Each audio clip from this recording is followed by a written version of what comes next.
This storm will kill you. Look! I'm telling you! You know what I mean, But folks? if rich people aren't looking out for us, who is? It makes no difference which one of us you vote for. Either way, your planet is doomed. You're listening to the Our Take Podcast with Brian Sherman. He had a full head, all the way till the end. It was white, and I was hoping to get that. I was hoping to get like the full head, and it was really hard to cut it off. And Spencer Rogers. To be a good pilot, you have to be able to make good decisions. And I know what my credit score is, so I know I don't make good decisions. This is the Our Take Podcast.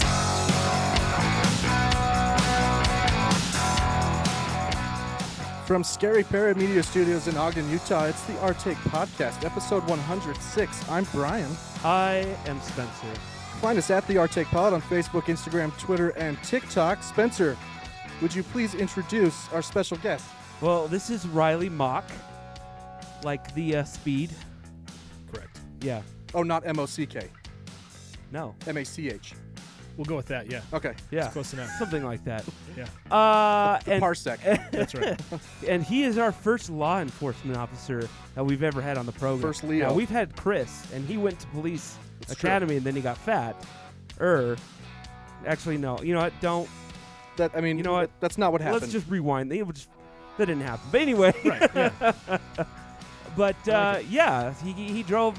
He's our I'd say our second furthest guest, because he's coming from way down south Sure. of here, Yes. But Luis came from Texas. Texas. So I mean, Yeah, that well, kind of Not, it's kind of hard to beat. yeah. Right. I mean, he didn't come from Texas specifically to come here, though. I'd like to think so. Well, But I would if I did. Right. See? You went on a mission in Texas, didn't you? I did, In yeah. Lubbock. I did, yeah. We've talked about that. Lubbock. You're chafing. Yeah. Yes. Oh, terrible. Humid, awful. Those Hey, are by the way, worst. it is, January 31st. Yeah. On this day in history, happening right now, Yeah. a coup in Myanmar, or you might know it as Burma. Just so you know, several high-level I remember officials. there's an episode of Top Gear where they go to Burma, so It's Myanmar, but yeah. whatever. Yeah, there's a coup, though. The leaders in the Look, military is everyone- detaining people. Everyone's having a coup right now. It's the in thing to do. Russia, here.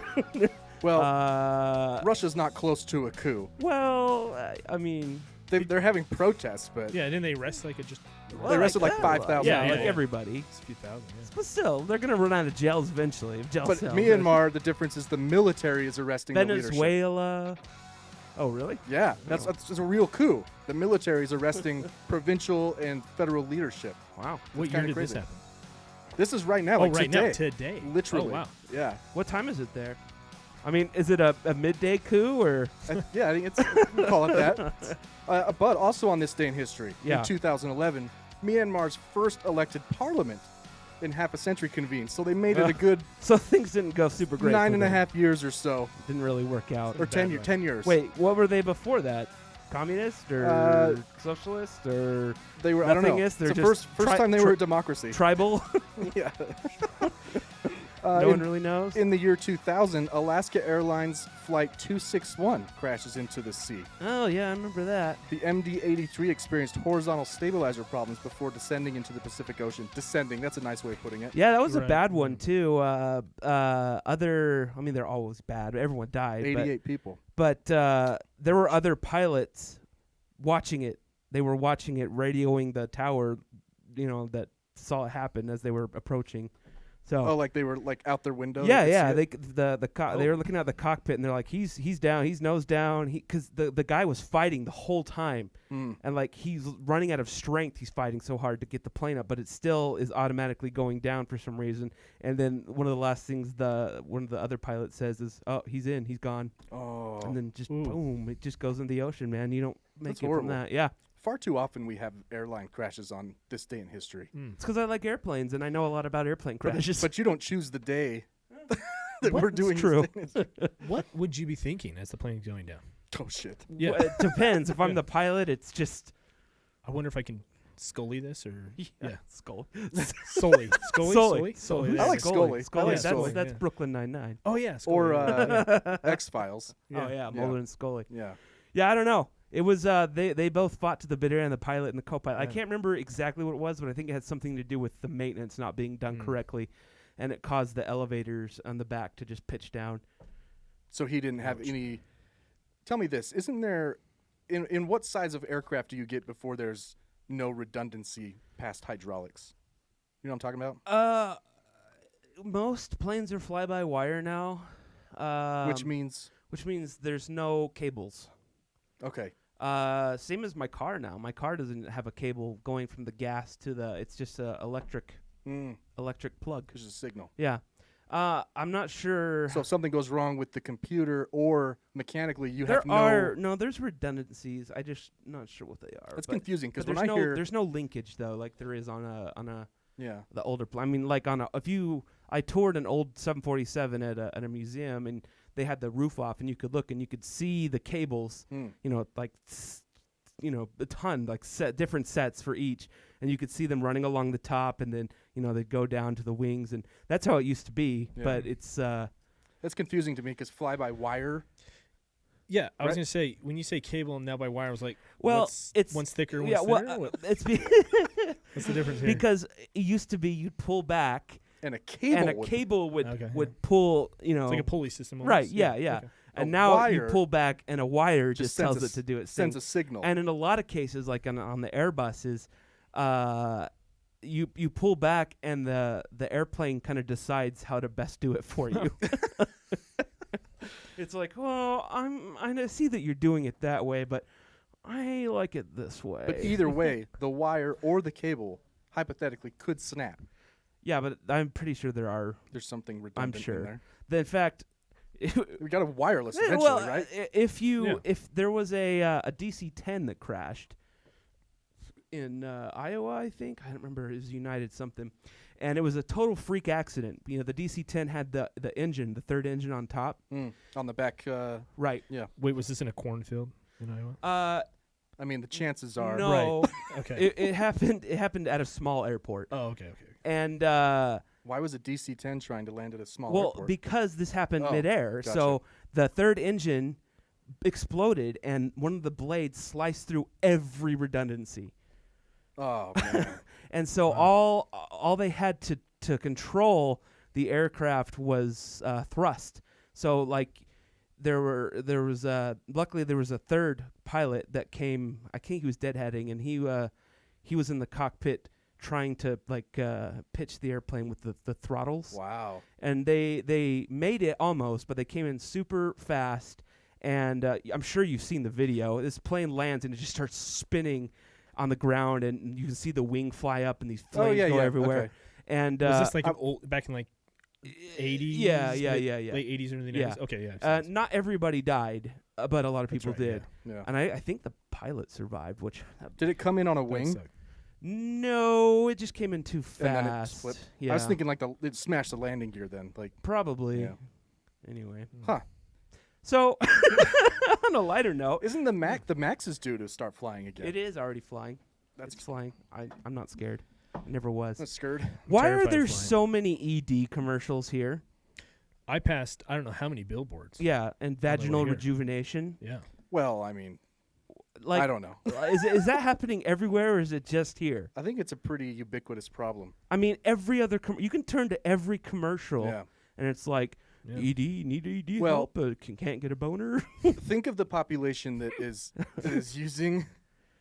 Right, those are baby boomers. Right. It's the biggest Yeah. population segment. Baby right now. boomers are like 80 and 90. No, baby boomers were. It's up to 1960. Fine. So it's 45 to 60.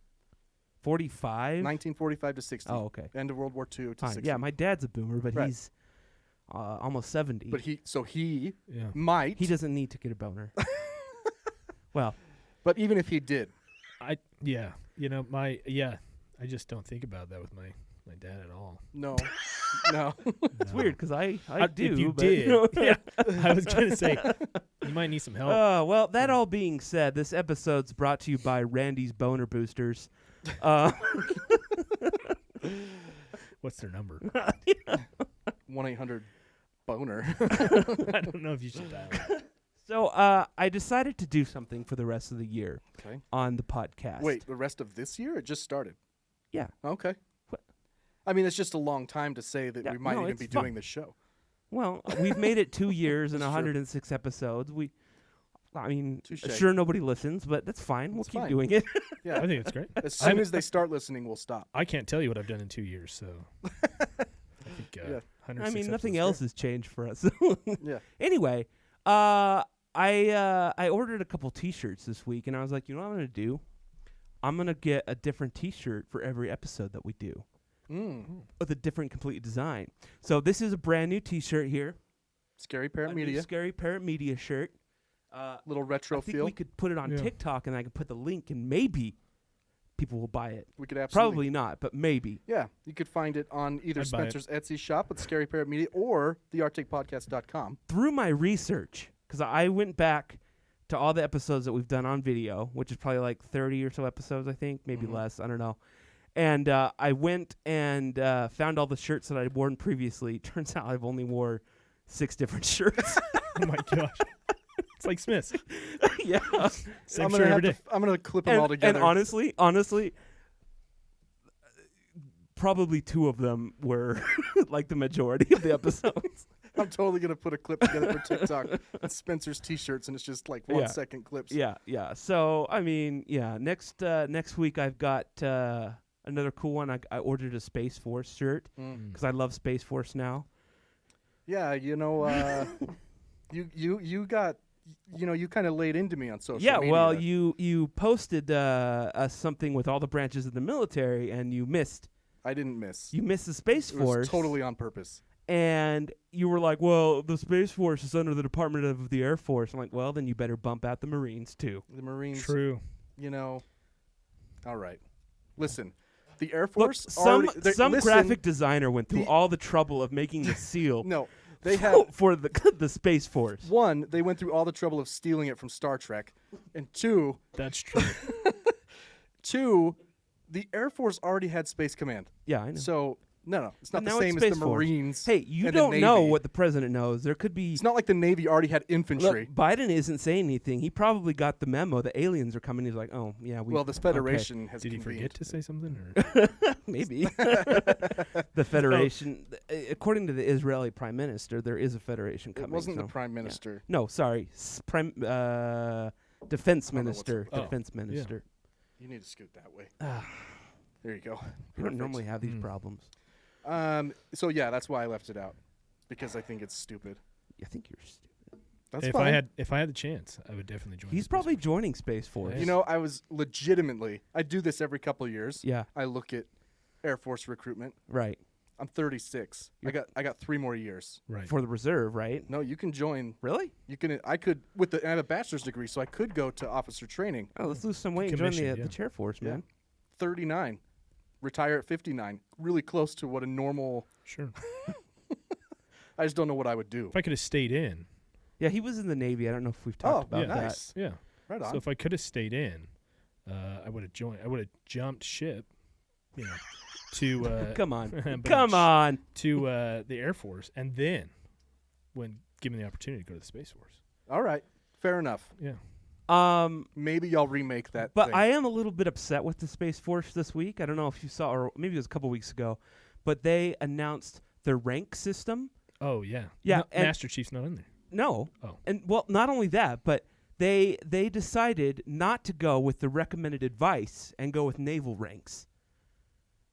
Wait, Well, so they're- Master Chief is in there? No, they went with Air Force ranks. Oh no! Oh, they didn't go with naval. They rank. didn't. Oh, okay, I'm sorry. So yeah. everyone's recommending, hey, why would people be recommending that when they because came from it's the, cool. But they came from the Air Force. Because it's cool. Even William Shatner weighed in. He's like, you stole Dude. everything else from us. You might as well. Bill Shatner is like 96 years old. I know he is old. All right. He's still making those commercials. It's pretty impressive. Cialis? Travelocity. Oh. yeah, Trav- Randy's boner. Mister. So they went with the Air Force ranks. Yeah, yeah, and they're called Guardians All right.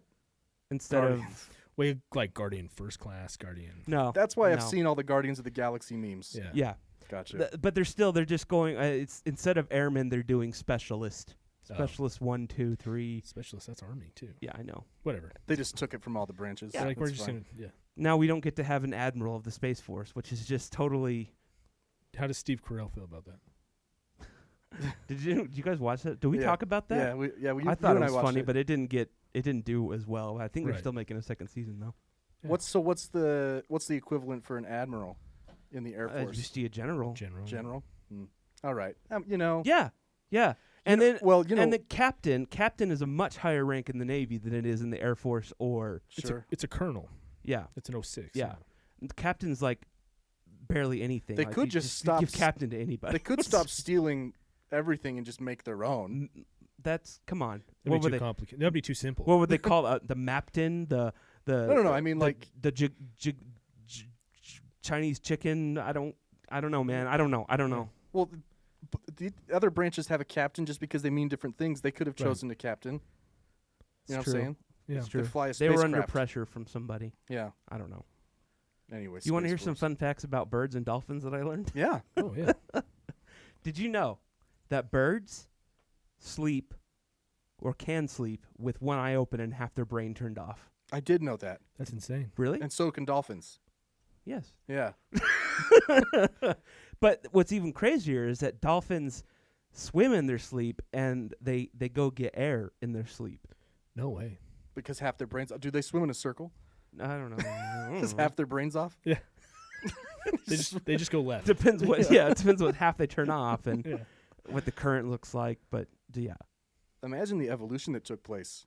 Yeah. There was one dolphin that slept all at the same time, and he just got beat up all the time, so he couldn't find a mate. yeah. But evolution takes like millions of years. So let's say there were 100,000 of these wouldn't it take a long time for? full sleeping dolphins. Eventually, we'll get there, guys. Just a few more generations. The girlfriend's awake with one eye, and she's like, "Did she fall asleep? Both sides?" I'm getting an abortion. Is it called that in the dolphin world? Yeah, they're mammals. All right, fair enough. Well, you kind of took the wind out of my sails there. So let me tell you another story. Okay. Actually, let me go with this other fun fact that I learned about the Secretary of Defense. Did you know they have to be out of the military for 7 years before they can become the Secretary of Defense? I didn't know there were any qualifications at all. There didn't are, either. and that is one of them. But You had to have served in the military and been out for I 7 don't- years. think you have had to serve in the military, but if you did, you have to have been out for 7 years. Well, that's dumb. Well, it is. And the last two secretaries, like Biden's new Secretary of Defense, the first black Secretary of Defense, they had to give him a voucher, I think. Or Congress had to vote A on waiver. it. A waiver. Yeah. Yeah. And Congress voted to allow it, and they also did that with Mattis, Mad dog. I think. So, Hmm. where is this written that it would require a waiver? You know what I mean? No, There's where- probably policy wherever those dictating rules are written. I don't know. There's a little thing on the back of the Constitution, a little corner where they just It's a wrote, footnote. where they wrote random things like, Yeah. You have to use lemon juice. yeah. Yeah. To be able to read Secretary of Defense. You know, they might Illuminati might crap. have favoritism still. So let's give them 7 years. That's a good round number. That to make is, sure. but that is why they do it, though. They do it So to stupid. avoid nepotism and favorites, and As if and- you're not going to favor your own branch even 7 years Right. later. It's true. Who cares? It's true. Anyway. I like SecDef. that. That's interesting. The more you know. Hey, Doo-doo-doo. I was going to show you. I didn't even put it in the thing. I got a new toy. Is it adult? No. Oh, No, it's mini. You ready? so it's. Check that out. Why did you get that? You keep buying amps, I have 2, first of all. and you keep leaving that I one keep on. buying amps. I have 2. Yeah. That doesn't sound like And a it's pedal lot. that's more expensive than all of them. This little Marshall sounds amazing. It's not a tube amp, is it? No. Heavens no. However, I've been plugging my MIDI into it, my keyboard, Oh. and messing with that. But it allows me to practice my guitar from home because I leave all my stuff Oh, at I the, see. at the jam At space. the jam space. Yeah. All right, fair enough. You guys in a band? You still doing that? Yeah, you didn't know? You haven't heard our music? I have not. Oh man, Wow, that's embarrassing for you Well, or for us. or for us. right. Rejected Takeoff is the name of Yeah. our Rejected. I like it. Yeah. Yeah. We're pretty hardcore. No, I'm just joking. What about the band? What about I always thought if I was in a band, decent at best. band. Decent at best. Huh. That's an okay name. I Yeah. think. I'm gonna Dab. write that down in my Yeah. my band list. Dab. Yeah, Yeah. decent at best. I always I- have lingering band names. I, you know? I have a list of them. Like anytime I hear something, like atmospheric river, abandon the digital ocean. Somebody said that to me once, and I was like, "What are you talking about?" Abandon the Digital Ocean. Yeah, That's, yeah. See, those are more like album titles. Lava Yeah. bears, That's cool. vintage 55, Cobra Mist, Cobra Mist is cool. Yeah, I like that. California Stormwater. Let's see what I had. Anakin. That was one of mine. Oh, I don't know, man. Hayden Christensen ruined that. He did. They keep saying how he's coming back for the. First of all, it's named after the kid. Okay, the kid he in was episode he 1. was even worse. Have you seen him now? He's fatter than I am. what does that have to do Yeah, with but He just got arrested too, like, or he's had. Well, I mean, he is sure. Anakin Skywalker. That's true. Like, Yeah, he's the he's dark gonna side. He turn just- into a yeah. piece of shit. I You know, guess, one way or but another. I mean, Good point. Touche. they don't. I don't know. The bad cast. He was terrible. the kid. I thought the kid did great. Oh, whatever. He was better than Liam Neeson. That's not Yeah. true. You take that back. No, I won't. Where did that I go think- wrong for Liam Neeson? Where did You was know, it Taken 3? Was it? I've thought a lot Yeah, it about is. him He's- because he went from like, Schindler, Yeah. and honestly, it's morbid, but I think it was when his wife died. I didn't Oh, know his yeah. wife died. Yeah, I think it was a skiing accident. Yeah, Yeah, skiing accident Ew. in Canada, I think. yeah. I didn't know that. And then it was like the next year that he started to do all the, Yeah. Bad the movies. kidnapping and like the gray. Was it the The gray? Grey, yeah. I did The not Wolf like, Show? I did not like that movie. It was intense. Yeah, It was. It was weird. The Honest Thief though, that new one. Honest Thief. The Honest Thief. Huh. Yeah. It's his newest one. Is it terrible? Like the it's- rest he's done? Is his lately? name Yeah. Oscar Schindler? No. Because it's okay. Yeah. Yeah, he's a good actor. Why does he do so much? I don't know. He's kind of the Nick Cage now. Oh no, that's Kind of sad. taking anything that comes his way. But really, for real, like it seems like the timeline adds up to Oh, well, it could be. when his wife died. Well, speaking of wives dying, no, Horrible. I was listening to the radio the other day on the way home, and they were doing the afternoon news and reading off the top headlines. And the anchor goes, Costco is removing, I don't remember the brand name, this coconut milk from their shelves because of forced monkey labor. And then he just goes on to the next story. I saw this. Like, And I'm When like, you whoa, s- whoa! Forced up. monkey labor? Yeah. Wait a second. You're just gonna gonna You're glaze just gonna over that? glaze right over that. Even if it was forced human labor, I've been like, oh no, that's terrible. Yeah, next But- headline. All but right. Yeah. but forced monkey labor? You're gonna dive in a little more than that, man. Coconut milk. So were they climbing the trees and dropping them? Yeah, I guess. Forced. And they have them like chained to tires, and it sounds really terrible. That's the first step to a true world economy. Is if we started paying the monkeys. Right. Well, Well, we better start paying them, or else Planet of the Apes is gonna happen. can they? Are the chains that? I mean, are they tied to the tires during work? Or I don't know. I think maybe they're long chains. Yeah, they can get. They up have get to, up the because otherwise tree. someone would have to go up there and get them. Yeah. Is there like another monkey that goes up there and Yeah. And Is, gets is there Supervisor monkey. Like a, yeah, it's like a hierarchy within the monkey. the master monkey, and then there's the corporate monkey, and yeah. Yeah. but they're all subservient to man. What course. brand of For coconut now. milk was it? Kirkland. Chokahak, hakak, chak, chakahaka. I don't know, some Klingon name. Oh my god. Cha-oka. I don't know, man. What Coconut kind of milk is- monkeys were doing this? This kind? I don't know. Like a Howler? howler? Oh, like a little one. No, they're bigger than that. Big enough Wait. to carry a 1 pound coconut. Yeah. Yeah. Swallow. Yeah, he got it. I got it right away. Yeah, thank you. Yeah. Oh, it's based in Thailand. No wonder. Well, of course. And I was gonna go there for a sex vacation. I mean, hey. Be careful, because you don't know what you're gonna get when you get there. Yeah, have you seen Lost? Man, Jack got the shit beat out of him by it. But it didn't really happen. It was all a dream. That's so. true. He was just in hell. That explains it. alert. I've never seen it. Never saw Lost? I never saw. Oh, one I yeah. actually episode of haven't Lost. either. I haven't really watched the whole series, but I know how it ends. Is it I've- bad? I think I've watched it 4 times. I've never seen. The whole series? Yeah. What's it called? The dragon one. Oh, I haven't Game either. of Thrones? Game of Thrones. Thank you. I haven't either. Shut your I couldn't get into it, man. You watched I got Game too of turned on Thrones. by the first episode, and I was like, oh, I probably should stay away from this brother and sister sex. I don't. I Yeah, I never saw it. swear we talked about Game of Thrones. I'm sure we have, but I've never seen the whole No, like thing. we talked about the finale. Yeah, I bet it was Chris. Well, either way, you should watch both of them. Yeah. They're both good. Yeah. They're both good. I watched The Flight Attendant on HBO Max. That was pretty good. Ooh, I just started watching Tiger on HBO Max. The Tiger King? Yeah. No, not. I loved that. But Oh. no. Tiger. The He for- didn't on get Tiger Woods. pardoned. Yeah. He didn't. No. He had a limo He had a waiting. limo ready Oh, to pick him up. Are you serious? And a amazing. hairstylist because he didn't want to look bad on TV. Of course not. And like a publicist and makeup people. He's just waiting until midnight. I'm Yeah. gonna get pardoned. I'm gonna get pardoned. Oh, you know that's he didn't shut Yeah. up for weeks on that. Oh man. No, Tiger Woods, the documentary. Oh yeah, I know. what you're talking Yeah. about. Okay. And how his dad Interesting. was a sex addict, drug riddled. Yeah. Just like Tiger. Right. Yeah, pretty much. Yeah.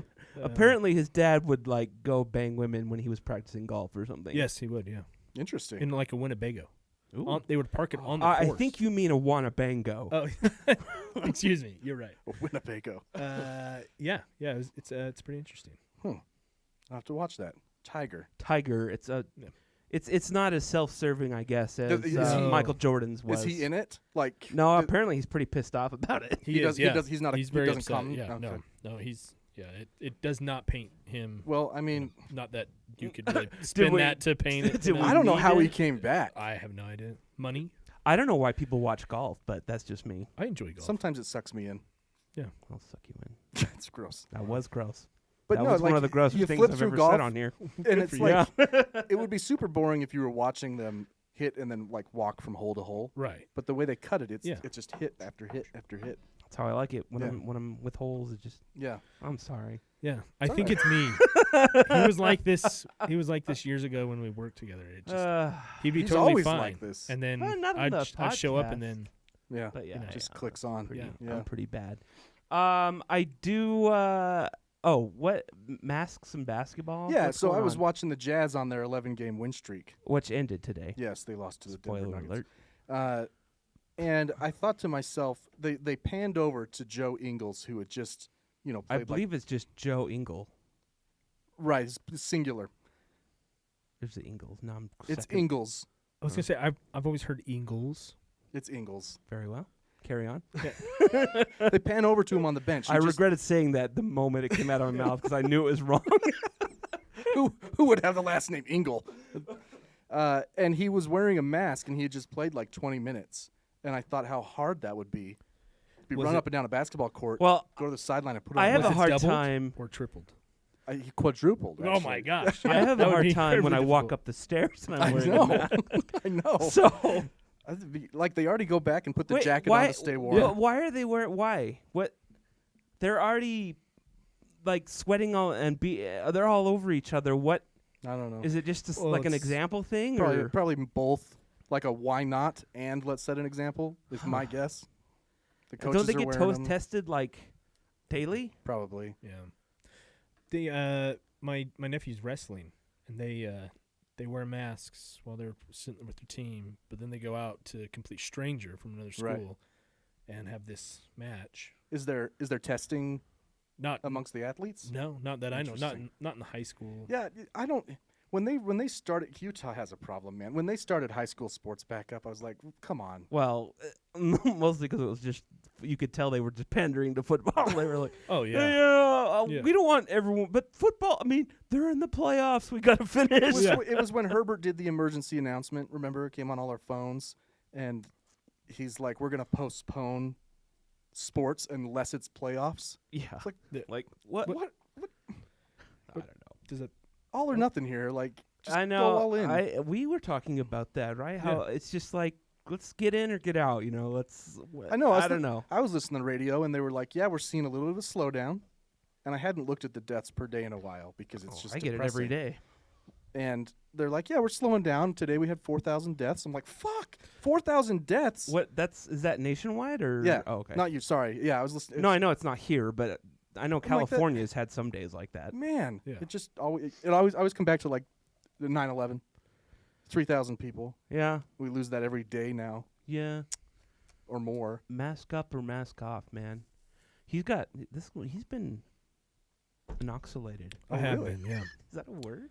I have been given. Inoculated. I think not. I mean, I'm not one for words, but it sounded nice. I mean, you had the spelling right, like Yeah, yeah. inoxulated, but it's Yeah, just yeah. 2 C's. It's Just just yeah. I'll probably didn't- use that from now on. No, might as well. Yeah. You might get weird looks though. So I'm Totally used to should. it. Yeah, Don't worry, I'm inoxulated. I'm inoxulated. is that when you put your mouth on the tailpipe of a car? Or? Yes, very similar. Yes. You Which, get enough of that in there and it kills the virus. Which one did you get? Moderna. Both shots? Second shot Wednesday. All right. Any side effects? Nope. Sore arm. Yeah, All right. according to Ethan, the first one didn't have, but remember he called off band practice because the second one took him out. That's what I've heard. Pfizer's. He got is, Pfizer. Yeah, though, Pfizer's more. The second dose of Pfizer usually is typically. They're all different. It's crazy. Yeah.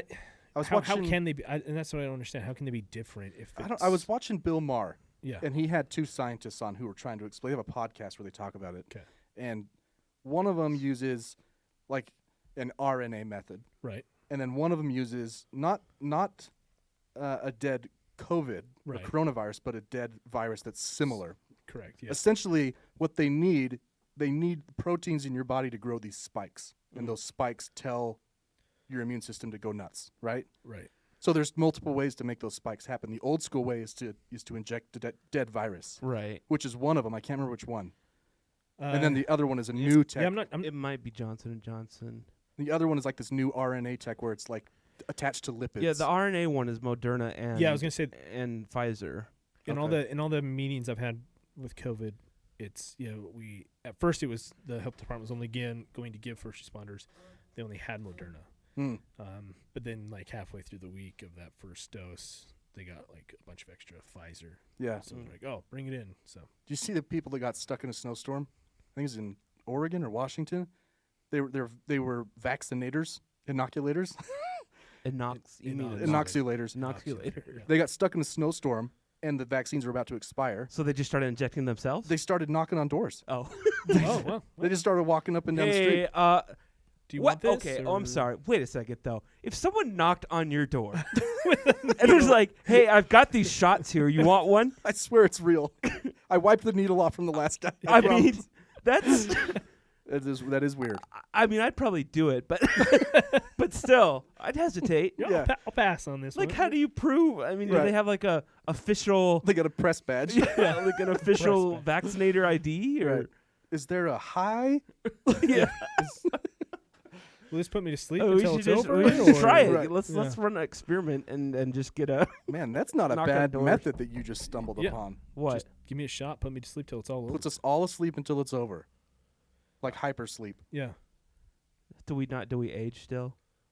Yeah, No, but I'm I mean, not we're only interested in if talking we're like aging. we're only talking, a few months. I don't know, man. They could fly us to the edge of a black hole, Some blue balls after that. and then I don't know. you know, I don't know, man.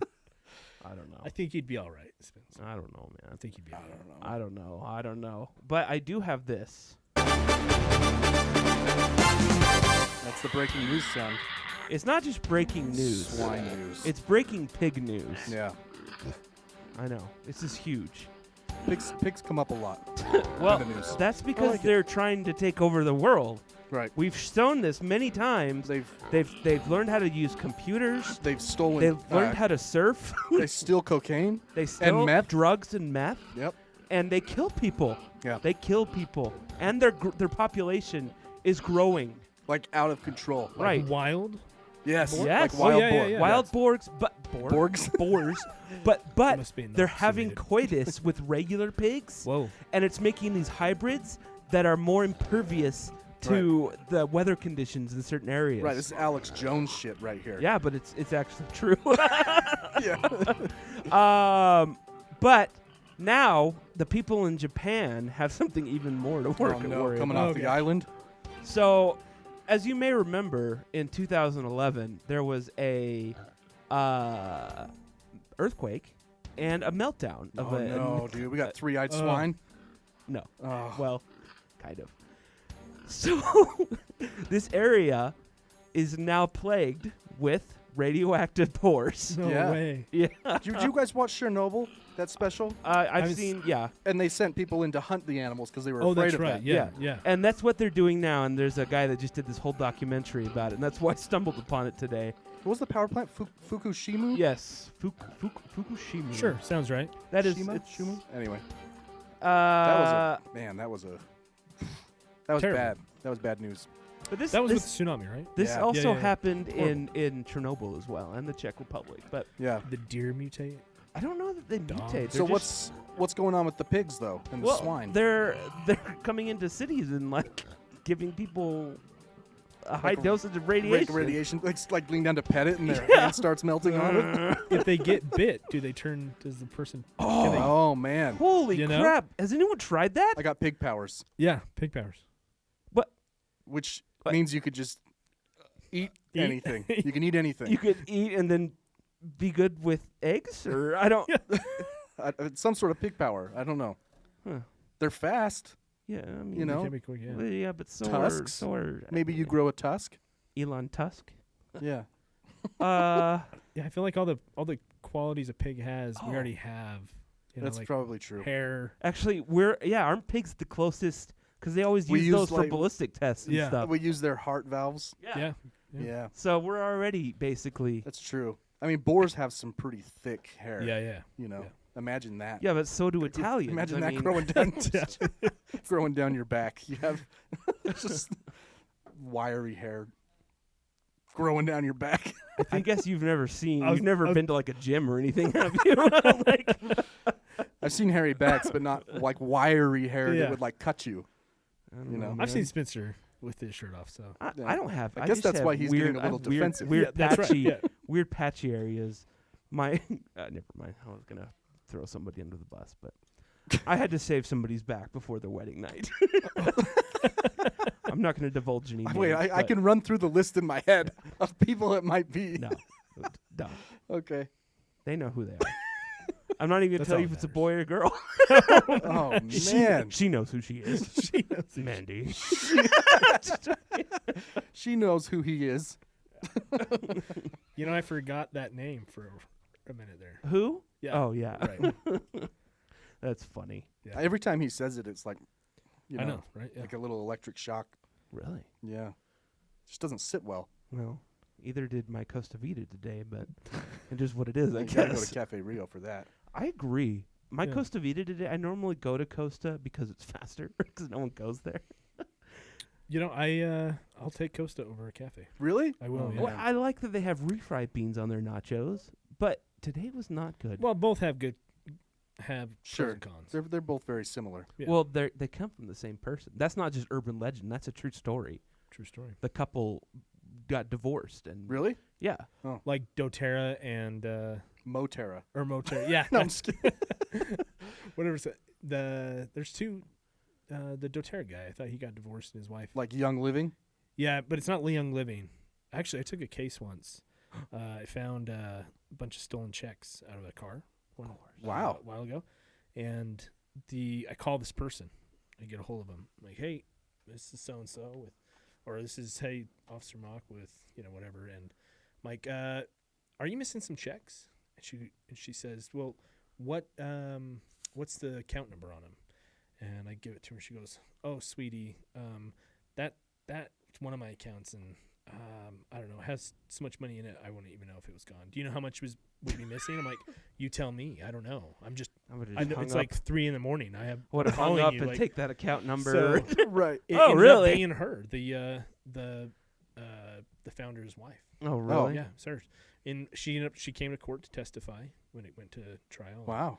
And but I'll never forget. We were at district court, and she's sitting outside, and the attorney comes out, and he's like, Miss Young, whatever her first name was, very nice lady, but she goes, will this take long? I have a flight to Africa, and that leaves in Oh, yeah, several hours. like you do. And I was like, oh wow, okay. And she wants to get there early because first class boards first, Well, of so that course, you can get right. your mimosa. It was like $30-something thousand had been taken from that account. And Wow. she had no idea. You didn't Going write to down the Africa to account source number. Yeah. Source some moils Yeah, from the boar population. Oh, that would radioactive. be for after I'm out of. Yeah, I office. was gonna say. There's something Oh you just man, save. there's a we've talked about that before. The documentary about those companies, Young Living and Yeah. DoTerra, and how Did terrible he they like are. kill someone or his? I mean, probably. how many thousands have died from thinking it's a special cure? True. Yeah. You know. Yeah. I that's mean, what I it have is. like this thing that just smells nice. Yeah, Yeah. but, But I don't you're not think claiming it's It's not gonna- curing my ball cancer. No. You have ball cancer? No, not now. Now, I mean, It's giving you ball cancer. yeah. So the other day, I was listening to the radio, and they were talking about early Rona, as you may remember, back in early 2020, Ugh. right when things started. After March 11th, the day that will live in infamy, when Rudy Gobert brought the Touch the world microphone. He did. economy. No, that was the 11th is the day that the game got canceled. the game. That The everything trainer started came running out. Yeah, and Yeah. everything like fell. Like that night it was soccer, the next day it was baseball, and everyone's just like, That was crazy how it just cascaded. yeah, Rudy Gobert Ripple did it effect. all, man. He did it Yeah. all. But as you remember, there was a shortage, if you will, of toilet paper Oh yeah. Yes, Yeah. of course. and other various other things. And this research place, American Institute for Economic Research, they did a review of it, and they wrote kind of a paper on how price gouging laws may make it where less people actually get the item. Okay, so what you're talking about is that people were buying up hoards and then selling them for higher prices, so they made laws against that, right? Right. And you're Or saying that just the that's- stores in general from raising their prices. So you're I saying think that's more what it's targeting. Like Walmart can't, in an emergency, Walmart can't jack up. did you any of know. them do that? No, because there's laws. Well, there have been new laws that have passed though. Oh, are there? Well, their whole point is because at the beginning, at least, when they weren't limiting them, if Walmart would have increased the price to $20 a package, Right. then more people probably would have been able to get it instead of the people that came in and bought 60 packets of I see what you're toilet saying. paper. Okay. And so it's one of those things where I'm just like, huh. Is that good or bad? These anti gouging laws good or bad or? I mean, it I don't know. If you're a pure capitalist, then no. But if it's just Capitalism. Yep. like trying to do what's best for everyone, you know. But what is best for everyone? They all get it, or that? Well, if the government wanted to take a step to stem the flow, Right. to stop it, they could either put limits on how many could be Which purchased, is what or, eventually happened. or just Right. tax the shit out of it. So Walmart's not making the profit; the government is, That's true. right? I don't know. Yeah. Interesting. So it's bad either way. Kind of. The new laws that I heard about were for like individuals, that were like reselling it. Well, Oh, yeah. yeah. I mean, there was a lot of that happening, and Amazon kind of shut that down. Right. Like people that were selling hand. Well, because people hand tried to sanitizer return for- it.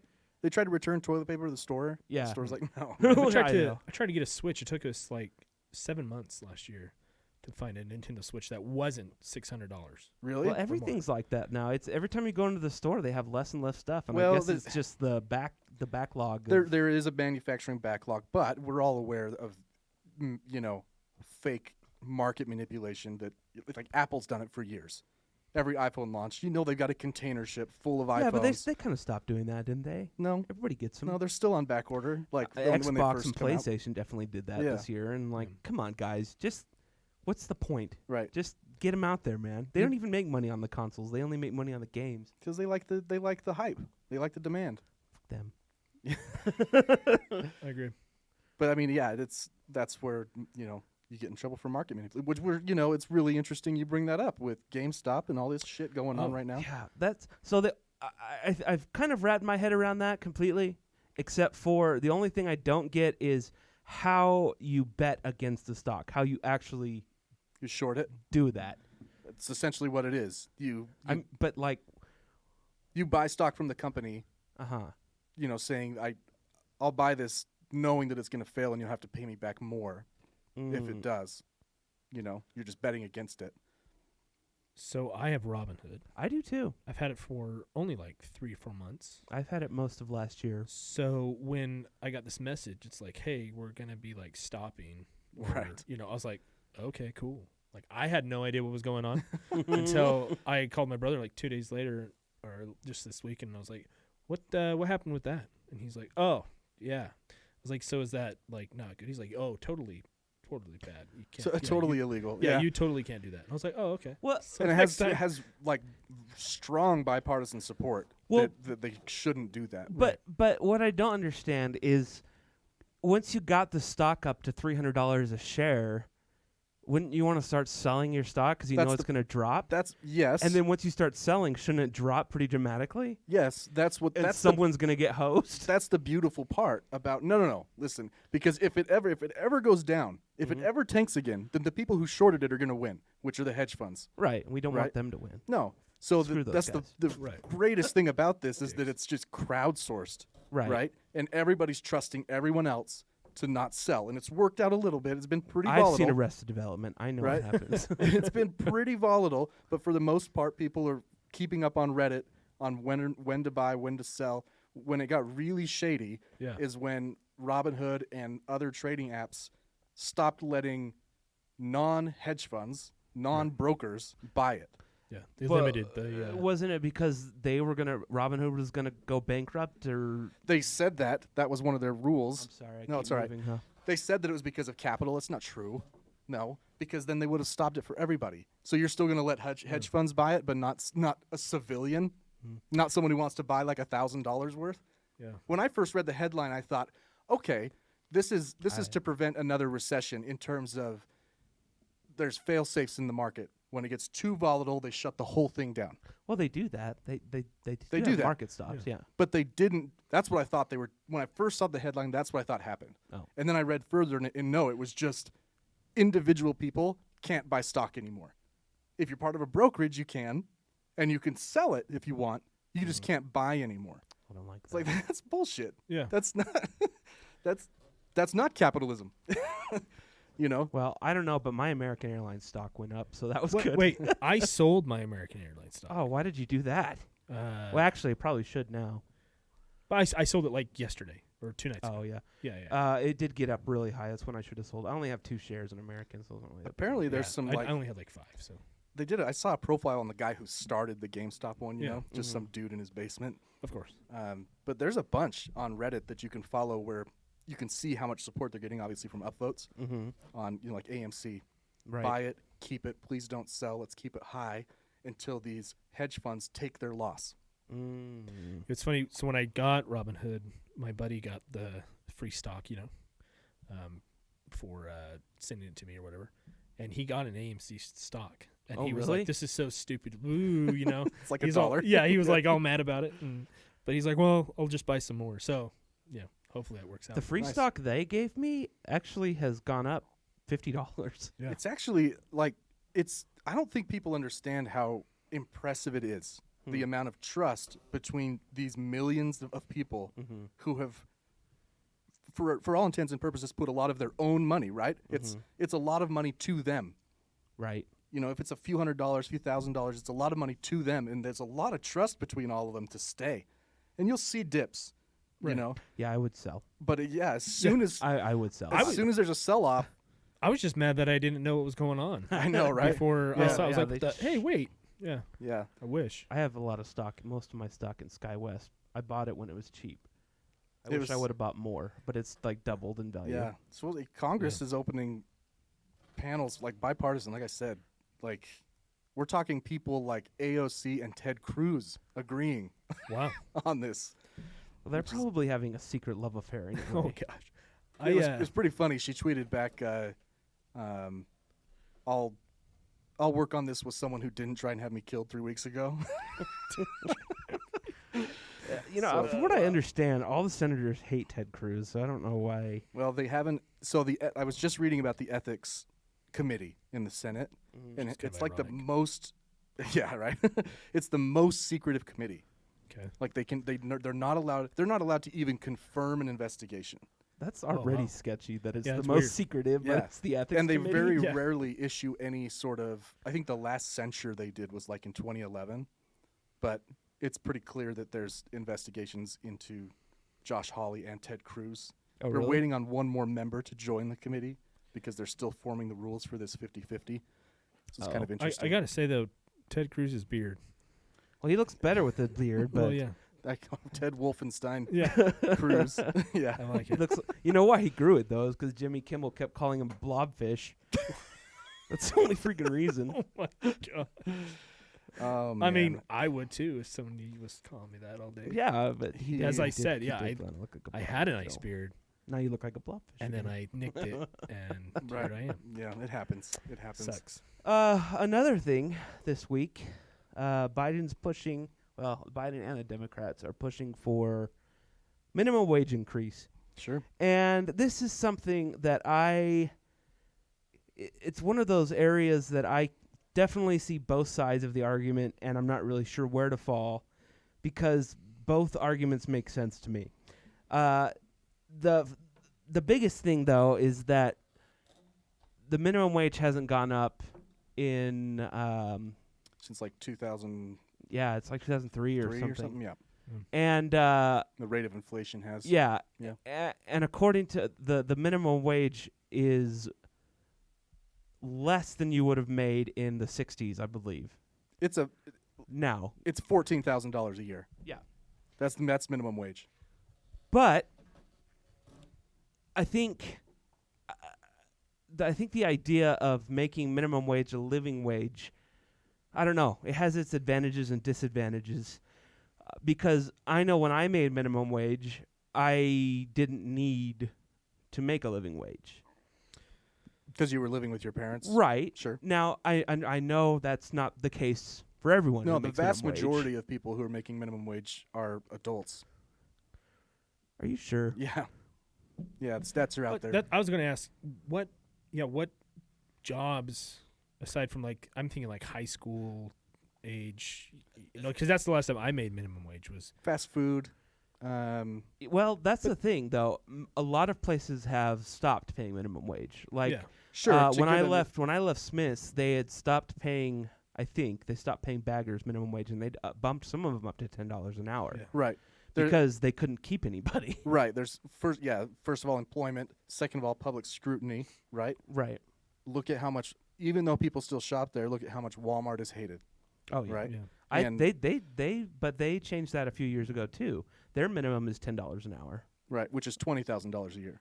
Yeah, but that's a step up still. Sure. And and it varies from state to state. It's not going to be. Right. There are state minimum wages that Yeah, supersede. in California, Right. it's probably going to be like $30 an hour because. Have to be something yeah. crazy. It's 15, I think, is the minimum wage. Oh, okay. The argument I have for you is that everywhere that it's been implemented, it's worked.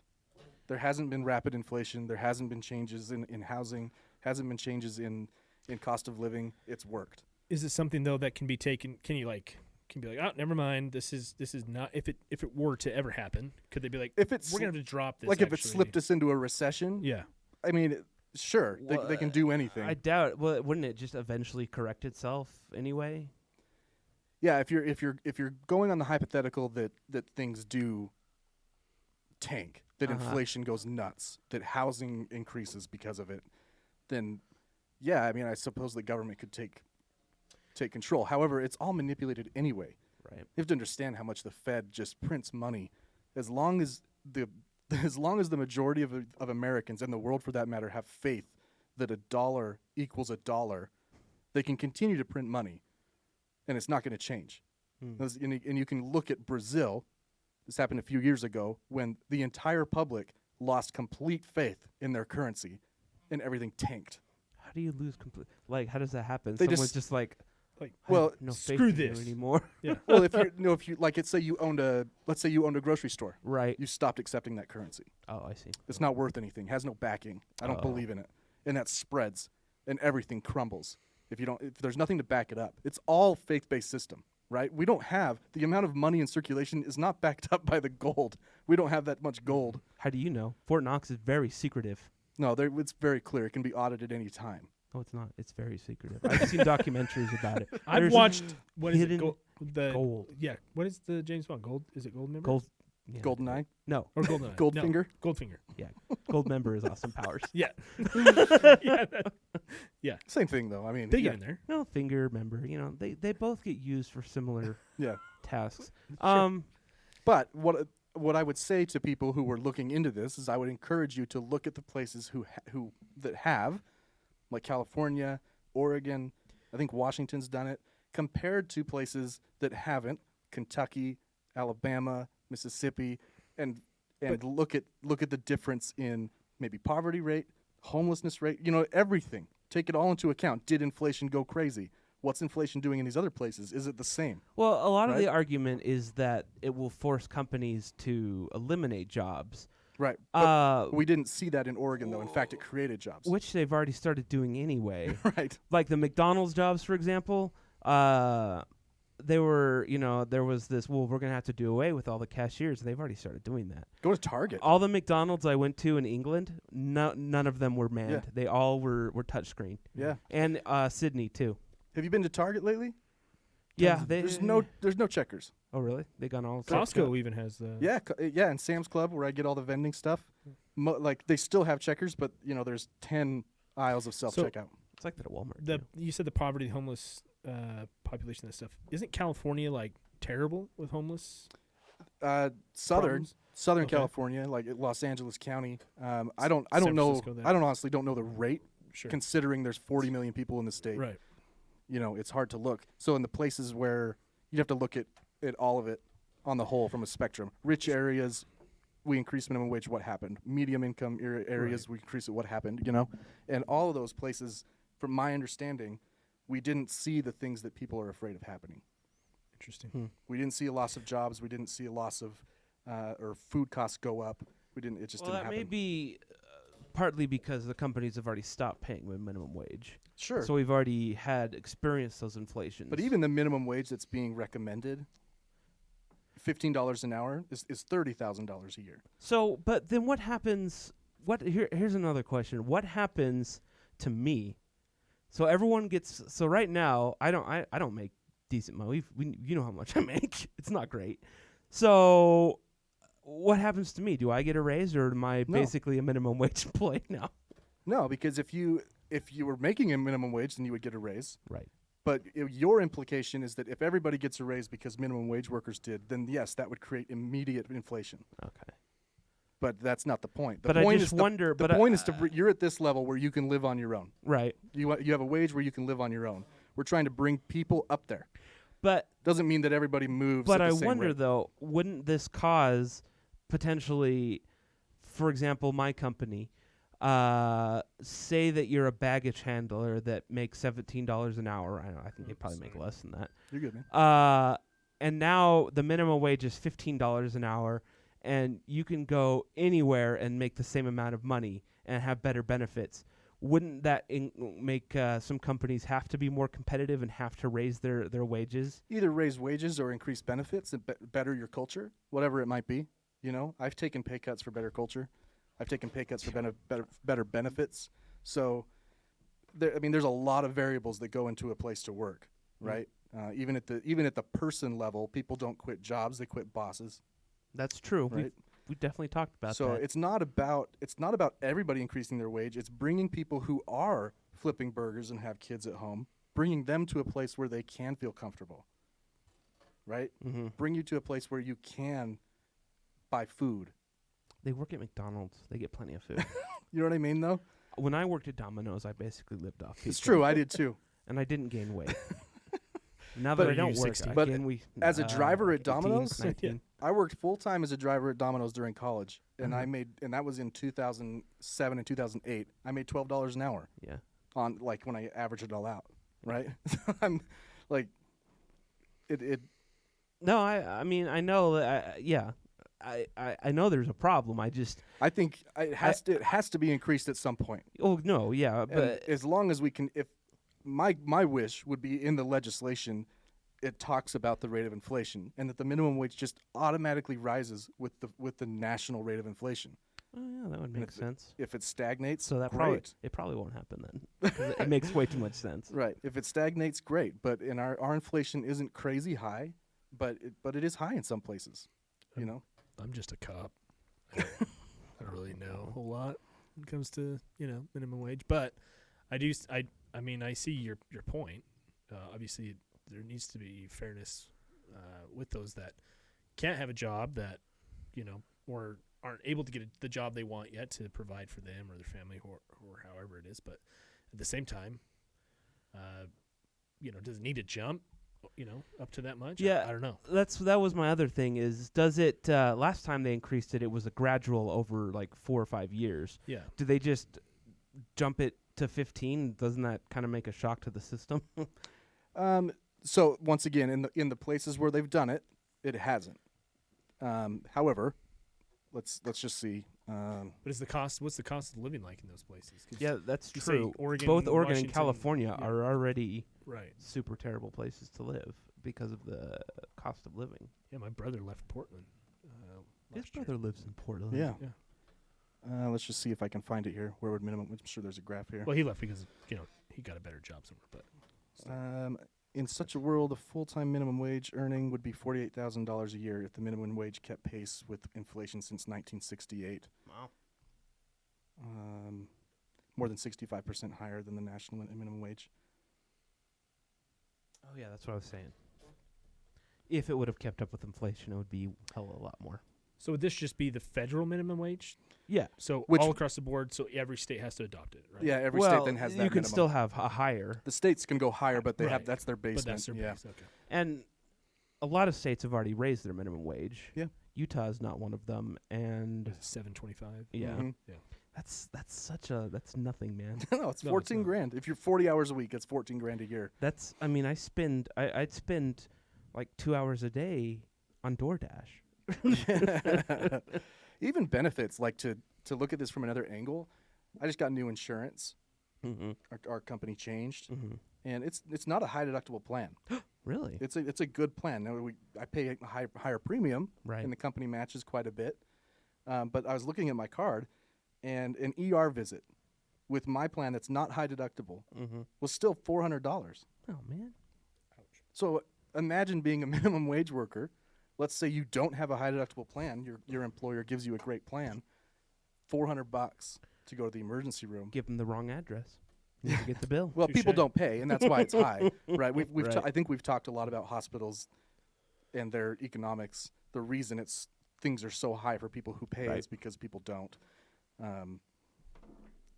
or can't, I should say, is a better Right. way of putting it. I mean, there are people who don't have a primary care provider, or can't go to an urgent care because the urgent care requires a copay, whereas an emergency room has to treat you, right? Mm-hmm. You don't have to pay an emergency room anything at the time of your visit. They can't. Whereas if you go to an urgent care for a tummy ache or a headache, you got to pay $50, $75. If you don't have insurance, $150. You know, Which one's gonna give me Percocet? 'Cause none of them. Oh, none. No, that's In fact, I went to the emergency room. I can get you Percocet. but- Oh. Okay. I went to the emergency room a few years back for cluster headaches. Uh-huh. I was like, I just need a CT. I don't know what's going on. Mhm. Right? Felt like I was dying. And even then, they just put me to sleep with Benadryl. They wouldn't give me any pain meds. Oh, really? Yeah. You know, So since I walked out the door and threw up because I was still in so much pain. Really? Yeah. Since we're on the topic of opiates, since I brought that up, I do want to say something about opioids that I was thinking the other day. I had, back in 2006, maybe 7, I had an earache. And I'm talking like it was crazy. In fact, my head swole. Your I'm head's sorry, swole. It's yeah. okay. I just moved Right every here. once in a My while. head swole. It was gross, Full of mucus. I guess. So I went to the doctor, or the ER, actually. It was New Year's Eve. And they gave me some, I can't remember, and they gave me Percocet for the pain. Yeah. And I took it, and it was amazing. It was great. The last time. But I'm not done. Oh, okay. I'm sorry. not done. Go ahead. So I only had it, I think they gave me one refill, and I kind of dragged that out, but I've never had it again since. But to this day, I still think about it, occasionally, right? I'm still It's that initial high. You should probably never take it again. yeah, right? I mean, I haven't. First of all, if you take it again, you're not going to feel that again. You No. never do. Oh, yeah. You only feel it the first time. Oh. But I think that's just evidence of how freaking addictive they Yeah. must be to people, especially Yeah, the then you people look at- who Yeah. who get prescribed them for long term. You know. Yeah. And then you look at the potency of, you would know, of Percocet versus heroin versus Sure. fentanyl. It's like exponential. Oh yeah. It's crazy. Have you guys seen The Pharmacist on Netflix? Is it a docuseries? Yes. Yes. I think I watched the first episode. Yeah, I started watching it and then I fell off for some reason. That I did too. The first episode I got like 30 minutes into it. I was like, Yeah, it was kind of. And then months later I got back into it. And I was like, oh wow, it's really good. Was it talks- the dude he was prescribing? Like, So- did he have an in with the doctor and he was prescribing? Like, I can't remember. So his son was killed in the lower Ninth Ward. Okay. He was from him and his family live in the St. Bernard Parish. Or is that yeah? Anyways, his son was murdered buying some drugs. Oh, okay. So then he like tries to find out what happened, and he gets into that investigation. But then it turns into the opioid crisis because this is 99, 2000, Right. when doctors were like, like That's, candy, that's what yeah. they which did kind to of me. still is. Well, they were to be told- honest, but Right. They were told by their drug reps Yeah. that it's not addictive. right. And it gets into that. And it's really good. It's a really Yeah. good docuseries. I'll watch it on yeah. Monday. I've It's been the- looking for a new doc. And that was, I mean, it's probably OxyContin at the time. What's the family that they just lost their lawsuit? Oh, the what was the name? of it? Purdue? Yeah, Purdue. Yep, Yeah. that's it. Yep. That's the name of their That's company. and that's anyway. who. Yeah. That's what it.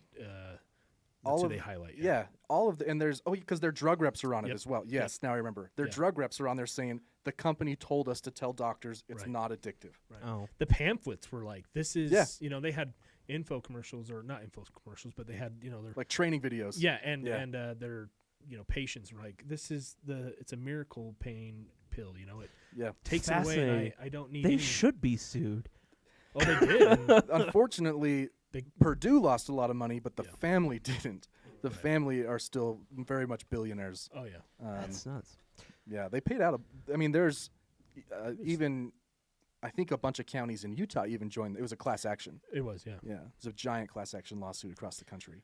It's really good. It goes into depth and all that and about Purdue. And, So don't do drugs. Yeah, yeah, don't do drugs. Don't do opiates. yeah. I guess. We should go to break, but I want to clear something up because I've seen some confusion about this policy here Okay. for Biden. I saw someone on TikTok, I think, say something like Biden wants to just open the borders with this policy, right? So I looked it up, and he has an immigration policy legislation that he's writing, but it's to give people who are in the country a path. Right. The dreamer people. Yeah. Dreamers will have a more immediate chance. Oh. People who 3 are years. protected, agriculture, yeah. Everybody else who's here illegally has a 5-year path to a green card, then 3 years after that to get naturalized if they want. Okay. And I don't know. I think it's awesome, but it's definitely not just opening the gates. And I just want to clear that up for people who are wondering. It's not. If you Who's want to reporting that it is?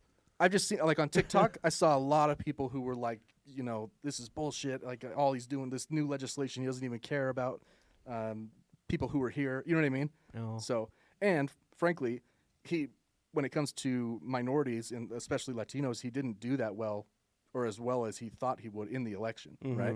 So, I don't know why. It's an issue close to home for me. I don't know why it bothers Wait. me when people are wrong. So, Wait. What's an issue? Immigration is? Yeah. Are you an immigrant? my grandparents are immigrants. Are you Hispanic? You know Anyway, what? I want to see your birth certificate. I'll show you the long form. I'll show you the long form No, that later. doesn't seem necessary. Seems like a lot of work. So we'll see if this legislation passed. He did pass an executive order last week to end family separation. You know what? Real quick, before we take this break, I just want to say that I realized this week that executive orders are really stupid. They're dumb. They're stupid. They're dumb because the next president just comes in and first day undoes them all. So if Biden isn't reelected, the next guy's just been like, yeah, It depends on the order. no though. transgenders, close the borders. I don't know, man. It depends on the order. Let's take transgenders in the military, for example. Okay, Transgender people who were already in the military could stay. right, Trump's policy was that they couldn't join. right. So anybody who joins in the next 4 years, if Was- it's reversed, Was it Can they stay. couldn't join if they were transitioning, or they couldn't join? Period. I don't know the specifics of Trump's. I know that his reasoning was he thought that healthcare costs would be high for them. Right, because if you're in the military and you start to transition, then obviously TRICARE, all that, or Right. yeah, pays for it. I think it was a pretty blanket ban. Could be wrong, but that's my point. Is that yes, they're dumb in one sense. However, banning separation of families, like taking away that policy, that was actually a Justice Department policy, right? Right. Well, for 4 years, families will no longer be separated. If the next Justice Department, for some reason, reenacts it, it's not like they're separating the same I guess what family. I'm saying is, can we just not do the executive order and actually have Congress do something? That's kind of Seems what redundant. That's what I mean. That's more what I'm Good talking fucking about. luck. Yeah. Good luck. All right. Yeah, that's not going to happen. But we got to make sure we tell people that when we come back, it's Ask a Cop. Yeah. Ask a cop. We have a lot of questions. We have a lot of questions for you. I hope I have a lot of People answers. people posted on. I don't think we've ever got this much interaction with people on the podcast before. They were like, "How big is his barrel?" Glock. His Glock. gun, his Glock. Yes. And stuff like that. 19. So when we come back, we've got we've got that. We got Ask a Cop, random headlines. That's probably it. I don't know. We'll see. We'll see. What time is it? 7:20. All right. We'll be back.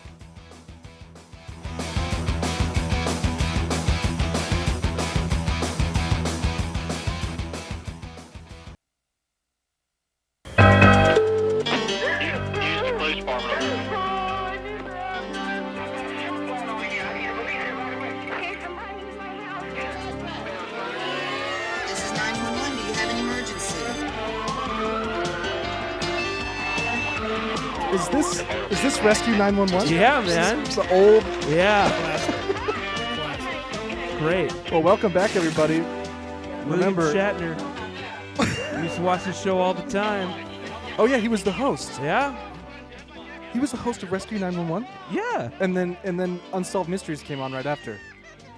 Is that what that's the dude whose kid got kidnapped and now he's like a vigilante? Yeah. No, that was America's Most Wanted. Oh, okay, that's America's right. Most Wanted. My With, bad. Yeah, what's his name? I know what you're talking. I can hear his voice. Oh yeah. Yeah. Unsolved Mysteries guy was really creepy. Like he had that creepy voice, you know. Yeah. What the freak is this guy's name? Huh? John Walsh. John Oh, Walsh. yeah. Yeah, his son was. Didn't they find him? Yeah, decapitated. Dead. Yeah. Yeah. Not in a good way. Yeah. Oh, Oh, welcome back This is the only music I could think of for. for Ask a Cop. Is there any cop music like police? Cops. Police. Cops, dude. Oh my gosh.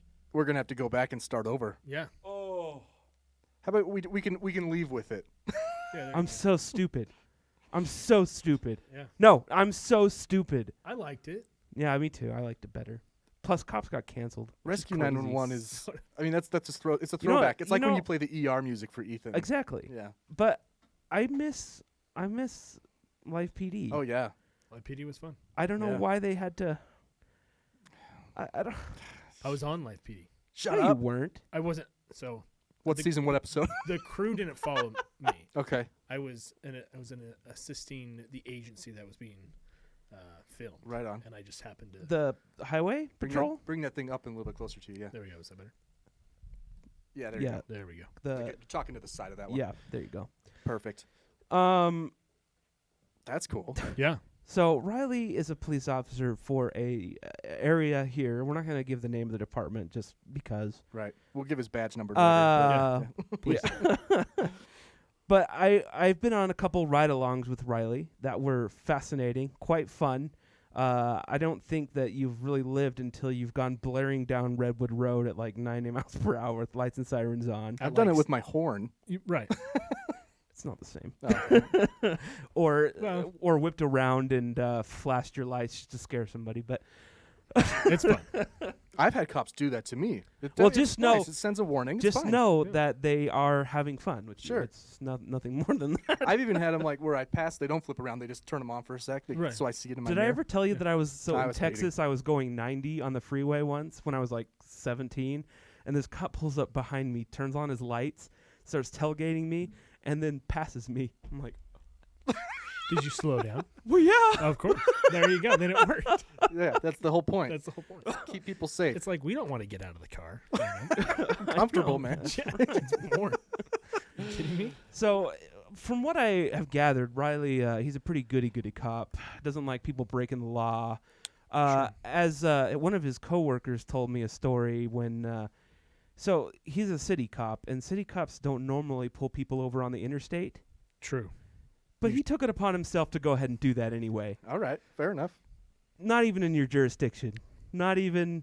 I am state certified. I know, yeah. but still. So that's a Sure. myth. Not everywhere, but So- in Utah you can, right? Yeah, you can't. But it's got to be something like. Right. For me now, it's more like I couldn't care less unless you're shooting actively out a window. Yeah. Or something crazy is going on inside the vehicle. By all means, go past me, please, Yeah. please. Let it just. Yeah, I don't care. But There's that freeway backup that happens. yeah, You're in the exactly. center that's lane. Yeah, so, and you're like, come so on. annoying. Come on. But you know Yeah. what? The other day I was behind a cop, and he was clearly commuting. It was not a city near where he was. I Sure. can't remember. I think it was Salt Lake, but What, I was what in like, lane?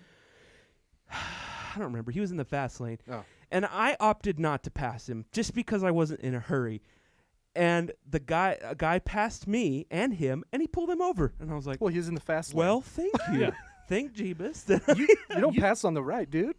Well, yeah, but you're also not supposed to drive on the left. It's a passing lane. Yeah. Right. Yeah. There's signs. Read it. It's against the law. Yeah. It is. Well, I asked our listeners Oh, for yeah. questions, but I have my own as well. Please. Yeah, we've talked a lot about anytime there's a police shooting, we end up talking about Mm-hmm. police, and And I feel like you reference your friendship a lot. I do. Yeah. I've even texted you questions before. I don't remember Yeah. what they were. We did it live once. Yeah. You texted him a question while I we don't were remember recording. what it was. I was wondering if you were recording when you texted me that, but Yeah. Did I not? I thought I told you that. Maybe you might have. didn't. I can't remember. Hopefully, I didn't sound like a complete idiot. No, I think it was had something to do with oh crap, I don't remember. It was some shooting. Maybe it was mental health stuff. I don't think, know. I The think sh- it was mental health. if I Yeah. remember That right. and the shooting that we always talk about is the one in downtown Salt Lake where like 40 cops jumped out. Oh my gosh. I was gonna bring that up Yeah. today. Yeah. Okay. It's the funny, but be honest. If you were there, because it was like every possible agency Oh, I in know. Salt Lake, I know. and then everyone pulled their gun, and it got to the point where just like they're just This is they They're just want shooting they into the- just they're want to shooting into the shoot. ground. They've never pulled their gun before, and they just wanted to. right to see. So What have you done that? Because I might So- have. let me start by just saying, anything I say, comments, opinions, obviously do not reflect, Right. Right. my Well- agency. And Which we didn't name. Right, But if exactly. you put So- it together, it doesn't. And- he's Yeah. not a spokesperson for them. Yes, we can please. cut anything you want after the fact. So We've had that request before. We have. Yeah. It was So- actually the opposite of this. It was someone who was Who committed a crime. oh god. who was driving marijuana somewhere and got pulled over and got away with it. But anyway, Yeah, it's bleeding. So, yeah, I think the underlying tone, if you will, of that shooting was like, holy shit, guys, take it down. Well, I mean, Like- to be fair, that guy was shooting Oh, a rifle in like a hotel. Yeah. and Lobby. he was firing rounds at officers, yeah. as, okay, out, yeah. out of his car. Yeah, truck. And obviously I wasn't there, so I can't, speak for the officers that were, but I can say in situations like that where, you just tunnel vision, you black Sure. out, you are focused solely on, the threat, right? So Sure. you're not necessarily concerned, especially if officers around you, you're going to put your trust on them that they're doing they're making the best decision, and they're perceiving what you're perceiving. So just move forward with it, obviously. So Well, there's no way to there's no way to control your fight or flight response. Right. And you guys are trained to fight. right. Right. So, you can't. I it's mean, really hard to- I guess you could flight, but then I don't know, man. And also, I brought this argument up too because somebody, I think my brother, bless his heart, he's not, he loves me and That's a southern way of saying someone's stupid. yeah, he appreciates what I do, but he's not anti PD, but he questions a lot of what police do, and which is fine, because I'm sure to a lot of people there's a lot of questioning, right? Because Sure. there's a lot of misunderstandings or whatever. So we talk about it a lot. Yeah. On this show. So and I said, well, think about this. Like, what are you gonna do? Are you gonna stop and be like, wait, do you have taser? Do you have non-lethal? Or am I gonna get non-lethal? Who's got the shield? Or are you just I do think the guy's shooting. So what? Stop. Wait. Pause. I do think that with police shootings, there's so much Monday morning quarterbacking. Oh yeah, it's easy. Yeah. Well, he should have done this, and we've said this a million times. Is there's zero way to reproduce that scenario exactly the way it happened. Well, especially when we're talking about something like racism. Right. It's impossible to recreate the scenario with a perpetrator of a different race. To see if a police officer would have acted differently. Right. That's usually what we're talking about when that comes up. Yeah. But, yeah. My first question is, can I hold your gun? If I had one with me, no. All right. Next question. What is Just kidding. Sure. You guys, does yeah. departments do things differently? Do you guys have standard? Glocks. You guys don't get to pick out your gun. No, we used to be able to. Well, it was just it was either we had the 40 or the 9, right? So you could choose which one. Do you rock 40 or 9? We only go with 9 now. Good. I like 9. Yeah, 9. There's no big difference. What's the capacity? 17. Yeah. 17? Yeah. Which is what mine is. Yeah.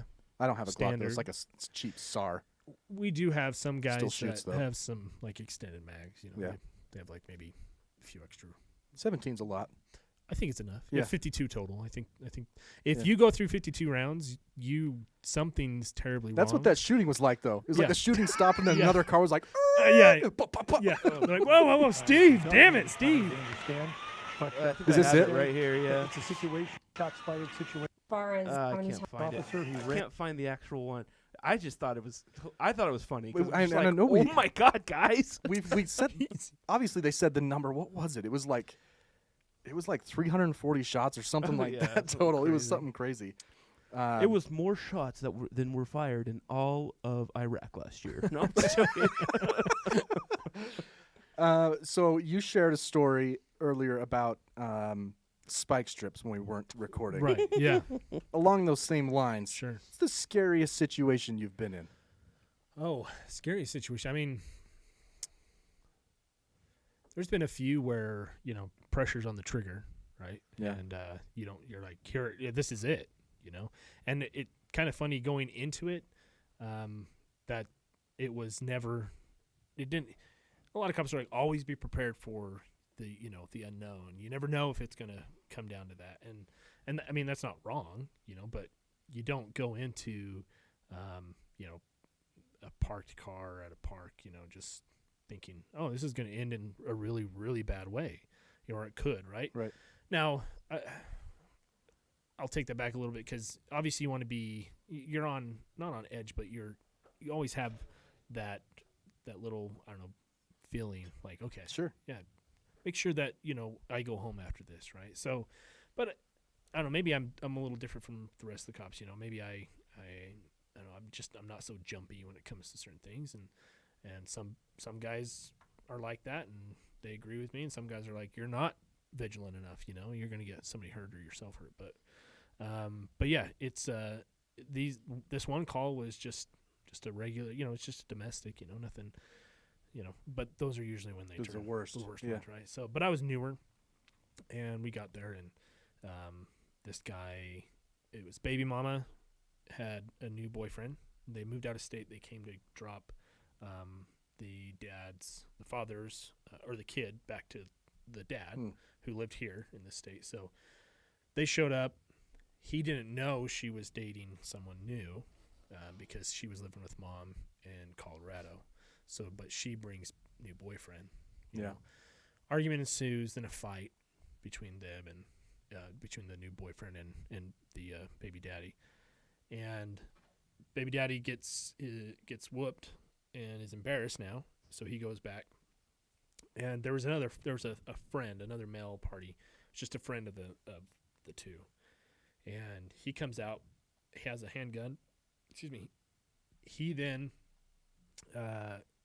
The friend jumps out to be like, hey, kind of just mediate, be like, whoa, this is getting a little out of hand. Let's take it down. And he has the gun? And baby daddy has the gun. Oh, okay. And he straight up like pistol whips the guy, Oh. knocks him out, and then the guy, the new boyfriend, starts to get the car going, and he straight up just like shatters the window, shoves it right in the guy's mouth. Doesn't do anything, just threatens him, right? Fortunately, and but then she's on the phone with 911. She's running for her life, right? And so we get there, but he barricaded himself, and so as we're trying to set up just initial containment, right, and trying to figure out, get all the details and see what we need, and who's in immediate danger. Is anybody else in the home? Do we need to send in an immediate action team now? Trying to just baseline everything. So I'm with a couple other guys, and my supervisor says, "Hey, Mock, you and you guys go secure the back." So we start walking, and as we're walking past, it was a townhome. It was an end unit. Mm-hmm. As we're walking past, I hear a window open, and hindsight, we should have put the lights on, like our floodlights on, Sure. lit up the house so that we could see, but very dynamic. So Yeah. and I hear a window, and as I look up, as I hear the window, I start to look up towards where I'm hearing it, and I see a hand, and then I see gun, Oh. and it's coming out the window. And This is above you then? Yeah, this is above, just almost like directly, in line with where we're at. Okay. And I just yell, "Gun, gun, gun!" And as I'm pointing my gun trigger, it's coming. Like I'm, maybe half a pound more, and it's done. Right? Yeah. Like, the gun comes out of the hand, Oh my gosh. and it's flying towards us, and I'm like, "Gun, gun, gun!" And it like lands in front of us, and he, immediately puts his other hand out like this, Shit. and he's like, "There's kids in here. Don't shoot. I'm done. I'm coming out." Was Wow. that the right thing for him to do? Well, Could hindsight, have been a different way. Yeah. Was he? Do you think his intent was to get rid of the gun, or do you think that he heard you So- say that and then he So you, threw it? He's like, gun go. Oh. yeah. So he actually did say, a lot of these guys it's just talk right afterwards, and they're just trying to, Smooth it out. smooth it out, or just try to be bigger than or look bigger than they are, or sound better. And he's like, "You guys are lucky my kids were in there." He didn't say anything other than that. Just you guys are lucky my kids were in there. So I took that as he was going to likely open up. He's not which trying to smooth it over. He's, No, he's yeah. threatening you. Yeah. He, and he obviously had the advantage. Right. So that would have ended pretty bad, I'm sure. So for a lot of people, but That's intense. so Oof. I mean, and stuff like that. I don't know if it's been a while since I've felt that like, oh shit moment, Yeah. and maybe that's not good. But again, I've been working a desk for a while, so Yeah. Well, we've talked about, there was that one shooting where the officer fired through the bedroom window. Remember that one? Mm-hmm. Neighbor across the street called because her door was open. It was late at night. Isn't that And they didn't announce themselves. They just started walking around the back. right? And they saw her through the window. She saw them before that, so she had a gun, and so they shot her through the window. Remember that one? Yes. And it brings up my point about jumpiness, Right. and it's in that video of that one, of course.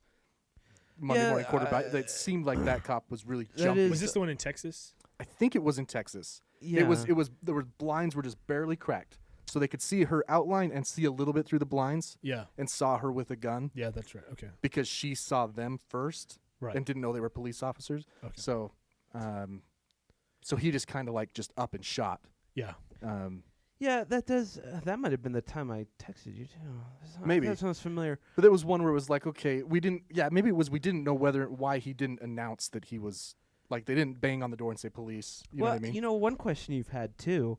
Remember the one where the guy got shot through the garage door? When it was coming down. Yeah. Yeah. And we talked about why is it that the police don't try and grab a hard point Yeah, because instead of shooting? they had it was a garage door coming down. They knew he was armed, right? Right, but And they shot through the garage door and killed him. right. And we were thinking like, if the garage was coming down, why didn't you just run against the brick of the garage or something like that? Was that it? What were the circumstances leading up to it? What was the call details? Oh, I just can't remember. Yeah, it's been a long time. But that was not we've thought about that before. I mean, I don't know. I guess it just depends on the situation. But I mean, I've always thought that if you're worried about going home, then I guess I think he was standing in his garage armed, and he hit the button to close the door. Okay. And as it was coming down, they shot through. So there were like bullet holes going up because it was coming down. So was it just exigency of the situation where they did they fear like he was going to go in and hurt someone or no? It was his house. Well, he could still go in and hurt someone. I don't remember. I honestly don't remember. But it does bring up. Well, I was just like the hard point. I mean, at what point if you're, I don't know. No, I get what you're saying. Like hold off or get containment. Right. Find cover. Kind of do what you did when you guys arrived on that domestic was assess. Right. Yeah. You know. And sometimes you have time to do that, and sometimes you don't. Honestly, you know, it's all circumstantial. So.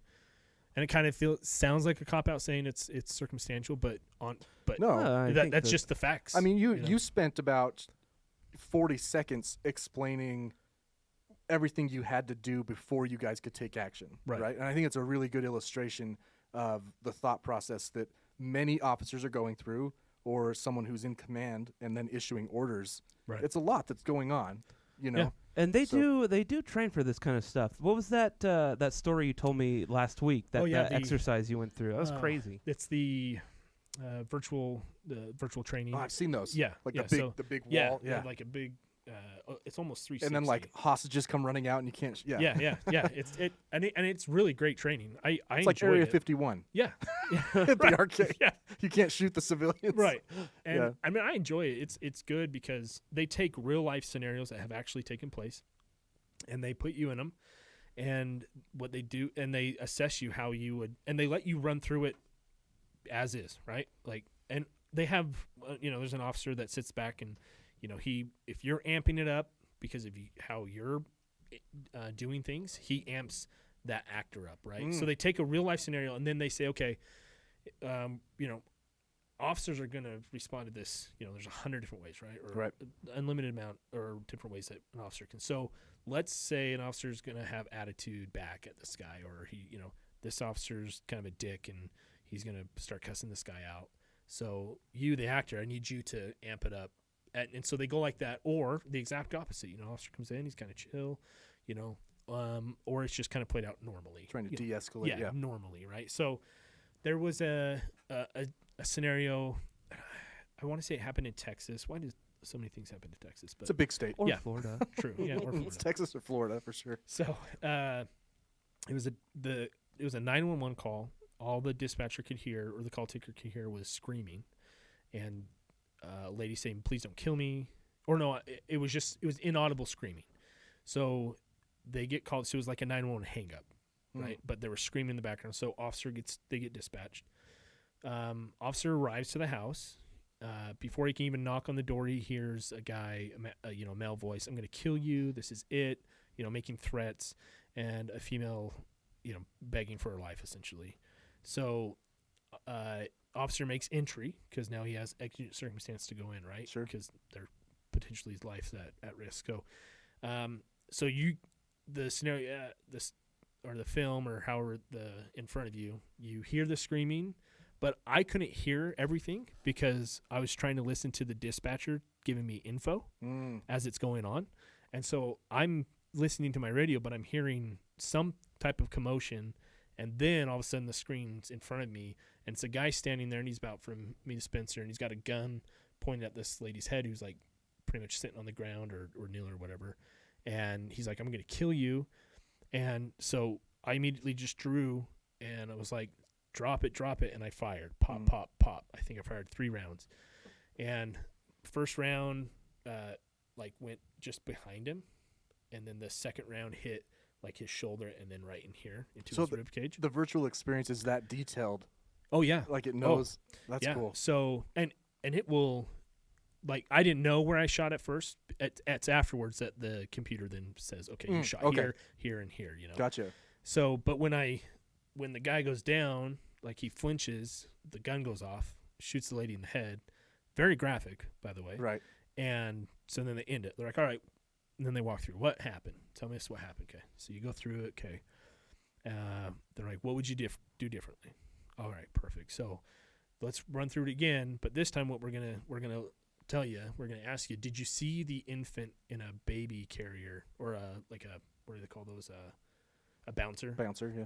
On the counter, because it was in a kitchen, on the counter behind the guy. Holy shit. I was like, no, I did not. And like, did you know you killed the baby with your first shot? Oh. I said, no, I didn't. And they're like, not only did she get killed, the baby's killed, and the guy's dead. So now you have 3 deaths.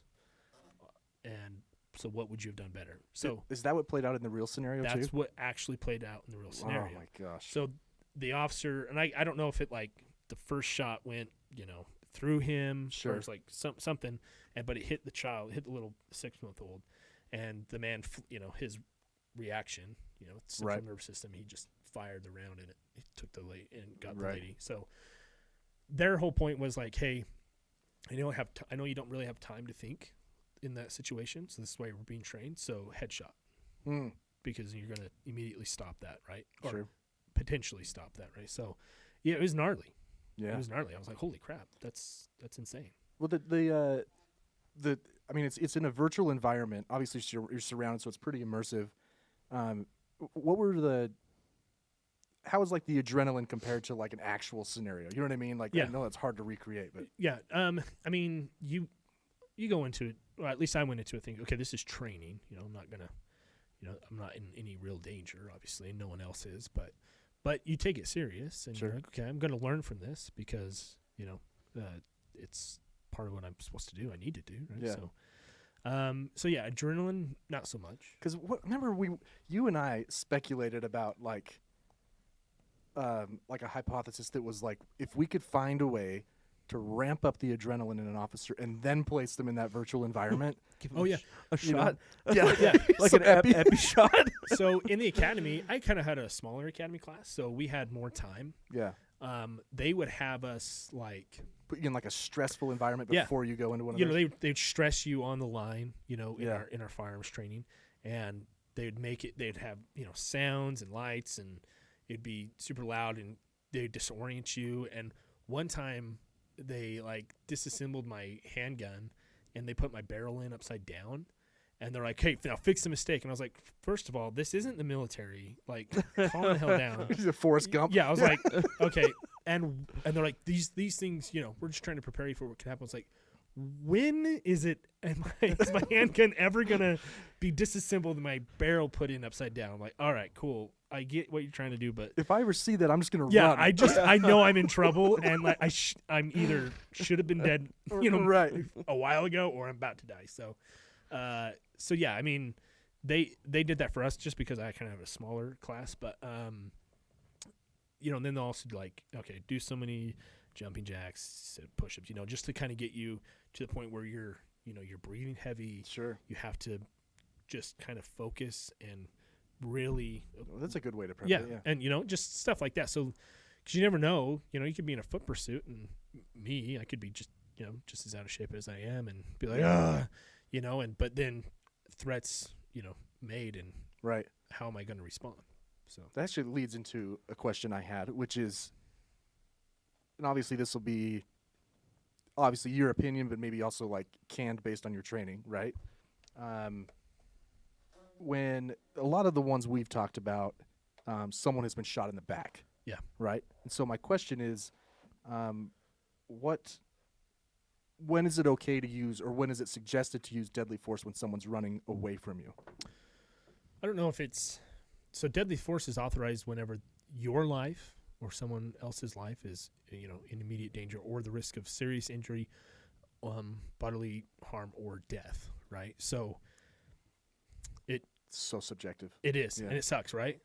Because there's never really any clear, straight answers, it seems like. Yeah. And that doesn't seem fair to a lot of situations or to a lot of people, but it's just kind of what it is. So, I don't know.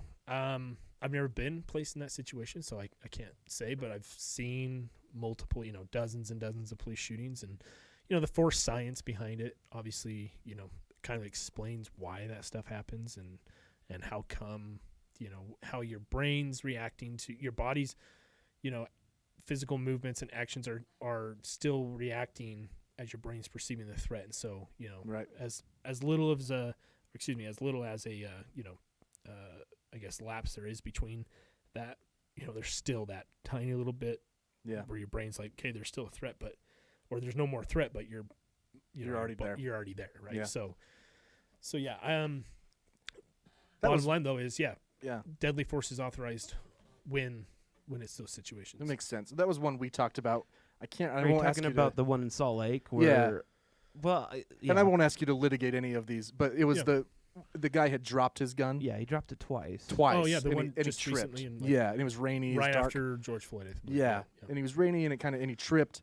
And I remember watching Sim Gill's press conference and talked about he could see the flash of the metal shining in the light, and that was his reasoning, And I think in that episode we kind of were like, I don't know. My opinion of that one was that it was justified because he dropped it twice. Yeah. And he was going around that corner, and they didn't have cover, and he would have. So if he decided to open fire, so I think that was a. Yeah, it was a tough one. Yeah, for sure. And it certainly could have been what you were talking about, which is Sure. the decision was already made because I don't think very many shots were fired. Right. No, I think there was over 30 shots fired, if I believe. Oh, was it a Yeah. lot? Because that's right. The second cop. It wasn't the primary cop chasing him that fired. It was the guy who pulled up. Yeah, so I think it was like a sergeant. He pulls up, he gets out, he sees him pick the gun up. He fires. Then the guy chasing, that's then right. he starts to fire. That's right. But in the same video, you see him. When he falls, he is on the ground, and I can't remember if it was his right hand. Oh, that's right. He moves a little bit. He kind of lifts up, and he starts to do this. That's when they. Right. That's when they issued the lethal shot. Yeah. Yeah, that's when they fire more. Because they shot him and he fell, and then he kind of moved. Remember that? He moved while he's on the ground. It looked like he was reaching. And in that situation, it's dark. I mean, right. Yeah. And the facts leading up to it, right? Or the call notes, and he just robbed someone at gunpoint. Yeah. Now he's running. Obviously, he doesn't want to get caught. He's not dumb. He doesn't want to get caught. So he drops the gun, but he picks it up, and then drops it again and picks it up again. I think that's where if he would have just dropped the gun and ran, I think it would have been a different story. But I don't think he would have.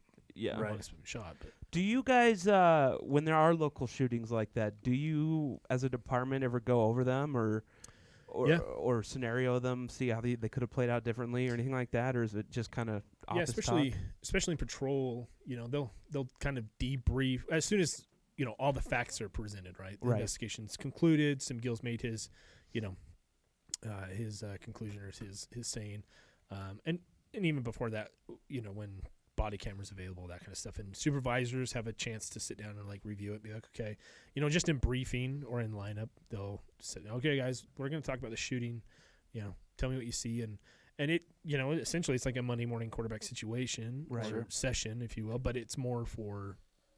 Okay, it gives you perspective in every direction. Exactly, sure. I like that they do that, though. What can we learn from this? That's I think that's really smart. Yeah. I have a question regarding dispatch. So this one has come up in a couple shootings, and you kind of mentioned it in the scenario you rolled out. I can't remember the guy's name who was killed in a grocery store. He had like a BB gun on his shoulders that he picked up off of a shelf. It was a toy gun. Was this local? No. Oh, okay. And the dispatcher... It actually wasn't the dispatcher. A man called 911 and you could see the video in real time, and he was clearly giving wrong information, like that he was pointing the gun at people, that he was threatening people, when really he was on his cell phone. I remember what the question I text you is now. Anyway, carry on. he was on his cell phone talking to his girlfriend, I think, and just had the gun, he picked it up off the shelf and was playing with it. Yeah. And someone called and said this man's threatening people, right? A police officer entered with a rifle. And I think it shot him within 10 seconds of entering. And in that scenario, I'm like, well, the information the officer had definitely probably played a role. But I wanted to ask you that, how much do you rely on a dispatcher's information versus what you see when you get there? Yeah, I mean, I think going to the scene or going to the dispatch address, wherever you're going, right? You're taking a lot of that. Plays a role in what you're hearing and what dispatch is telling you, but at the same time, that's where supervisors kick in too, because they're listening as well, and they're like, all right, okay, so it sounds like he was in a grocery store or Walmart or something like that. Right? Yeah, Okay. it's like So, a shop like that. So supervisor, that officer's probably thinking, okay, possible active shooter, right? So we need to get in there, right? So, dispatch notes or the call details as they're coming in, play a vital role for sure. I think that one's come up on my mind a few times because it seems like anytime that you're reading back through the notes of a shooting, it's always like, oh, the original caller said that it was a boy, but then the dispatcher didn't relay that to the police officer. Right. I'm like, okay, well then who's not at fault, but what could we fix here in this situation? So for us, we have a call taker who's getting the 911, who's received the 911 call or the non-emergency call, whatever the case is, and they're receiving this information. They have a series of questions that they have to kind of go down to determine what's going on, and then they turn it over to the dispatcher, or the dispatcher then in turn listens in on the call and starts getting information as well. And the call taker's putting these notes in as it's happened. As it's happening. So, so sometimes you're getting. It's like like a real life telephone game, right? You're getting a complainant or a reporting party saying, "Hey, this is what's going on." Dispatcher maybe not understanding everything or wrong information just in general, right? And so now they're like, "Crap! Oh, we have a potential active shooter. Let me get to the active shooter page. Literally, a tab. Okay, now I need to ask these questions." And so it plays. I think it plays a big role. Like that one was like particularly egregious from the caller. He was saying, you're watching the video, and they have dubbed the call in real time. You're like, what is this guy talking about? But the one with Tamir Rice is the one that came up on my mind when it was like, I think the original caller said, "Hey, there's a kid walking around with a gun, might be a toy gun," but the dispatcher said there's a man with a gun. Right. You know what I mean? Yeah. But then he gets there and it's a 12-year-old kid. 12-year-old kid. Was that in Ohio? Yeah. I mean, he shot him from the car within like 2 seconds. But like I said, he's going off of information that wasn't relayed. You know what I mean? Right. He thought that this was a man with a gun when the original caller said there's a boy with a gun, might be a toy gun. You know? Yeah. So dispatchers have come up a lot when we've talked about it. So I was curious. I remember what we asked him. It was I don't remember if it was a shooting, if it was a situation, but there were 3 cops. It was a woman. I don't know, but they were all yelling different things at the guy. Oh yeah, yeah. And it was one of them was like, "Put your hands up." One of them was, "Drop the gun." And don't move. Yeah. Yeah. And so it was. It was like, how is that? Who's supposed to? Yeah. Right? Is there a rule about who's giving orders? I guess. Yeah. So ideally, yes, one person is supposed to give commands, right? Yeah. And it's typically the person that starts giving commands first, right? That's when others are supposed to recognize and just shut up and just let it play out, right? And I've been in situations where I'm starting to give commands and then you hear the same commands or other people barking and I'm like, shut up. Hey, only one. It's me. Sure. And then and it's let's get this. Yeah, because even if it's the same command from 3 different people, it's obnoxious. It is, yeah, and it does cause conflicting. It's like a little bit of chaos. Well, and it adds stress to that individual too, because they're like, right. What am I supposed to do? You're telling me to don't move. You're saying put my hands on my head. Right. So I can see how that can be really conflicting. And ideally, one person's supposed to give those commands. Here's one. This should be, I just thought of this one, a recommendation from a police officer, which is, what do you do when you're pulled over? Yeah. Right? Philando Castile, obviously reaching for a permit. Oh, yeah. And was shot. What should people do? Should they get all their shit out and put it on the dashboard, or should they wait for you to reach for you know what I mean? So, I'm watching regardless, right? Yeah. So, I try to get out of the car as fast as I can, right? I'm not sitting back, like, getting the license plate. You should probably already have the license plate pulled up already, right? The information. And, if it's at night, spotlight as you're stopping, and it's out of the car as quick as you can, right? Sure. So, which is interesting. I've had experiences where it takes forever. It takes a while. Yeah. And that's just personal preference. Sure. So I'd rather not be a sitting target. You know?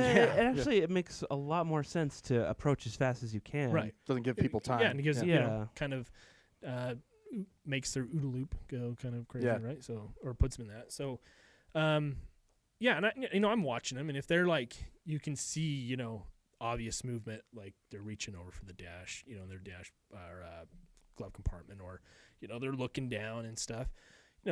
Does that raise any flags? No, because I already have so many flags raised. It's like traffic. I have no idea what's going to happen. Right.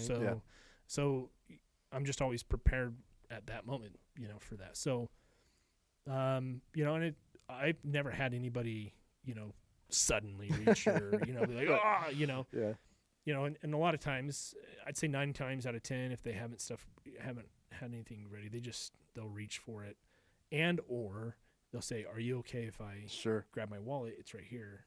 I'm like, I feel like I've always gotten my stuff ready. Yeah. Just because I didn't want to reach for anything while they're at my window. Depending on the state nowadays. Well, we're looking at concealed carry in Utah right now in the legislation. Yeah, I know. But, what I'm getting at is you can show your insurance on your phone, so you wouldn't be reaching into the glove box for your phone probably. And you have to show proof of registration. And registration, you don't. And I've even had a few cops. The last couple times I got pulled over, once I start to go through the app, they're like, "It's fine, just." Yeah. So, the officer, unless he's like, saw like a violation and he just pulls him, like, hey, he doesn't have time to look it up. I already know if the vehicle's registered. I already know if the vehicle's insured. That's what I thought. Right. So like, why I do already they know do that it then? Well, there's a lot of different reasons, right? So you just, you're getting them to do something so that you have, a window, necessarily a bigger window, to be like, all right, is there anything in there I need to worry about? Sure. Is there illegal things happening in the car? They reach over and some crack falls out. Right. Yeah. So there's a lot of different reasons why. I can't get my registration. There's crack in there. Yeah. So I got a kilo of Coke. Are you is gonna just set it that down? going to be a problem? Well, I know that you're supposed to tell a police officer right away if you're carrying a weapon, just so they know. Ideally, yeah. I'd hope, like, hey, I've got a gun. Oh, thanks. Yeah. But to like, whenever somebody just like hold it out. Hey, you want this? Dangle it. Just gonna toss it on the hood here.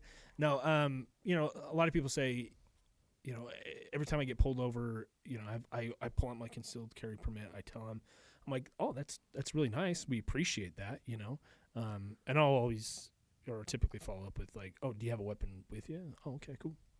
Right. Just don't go crazy. Right. Reaching, Oh, shit. Yeah, I don't. Right. So, I mean, is that a law that you're supposed to, or is that just a common courtesy? I think it's a courtesy. It's a because courtesy, yeah. Which is what if it's just a regular traffic stop and you have a gun in your glove box or one of those and they're not going to see it, then what?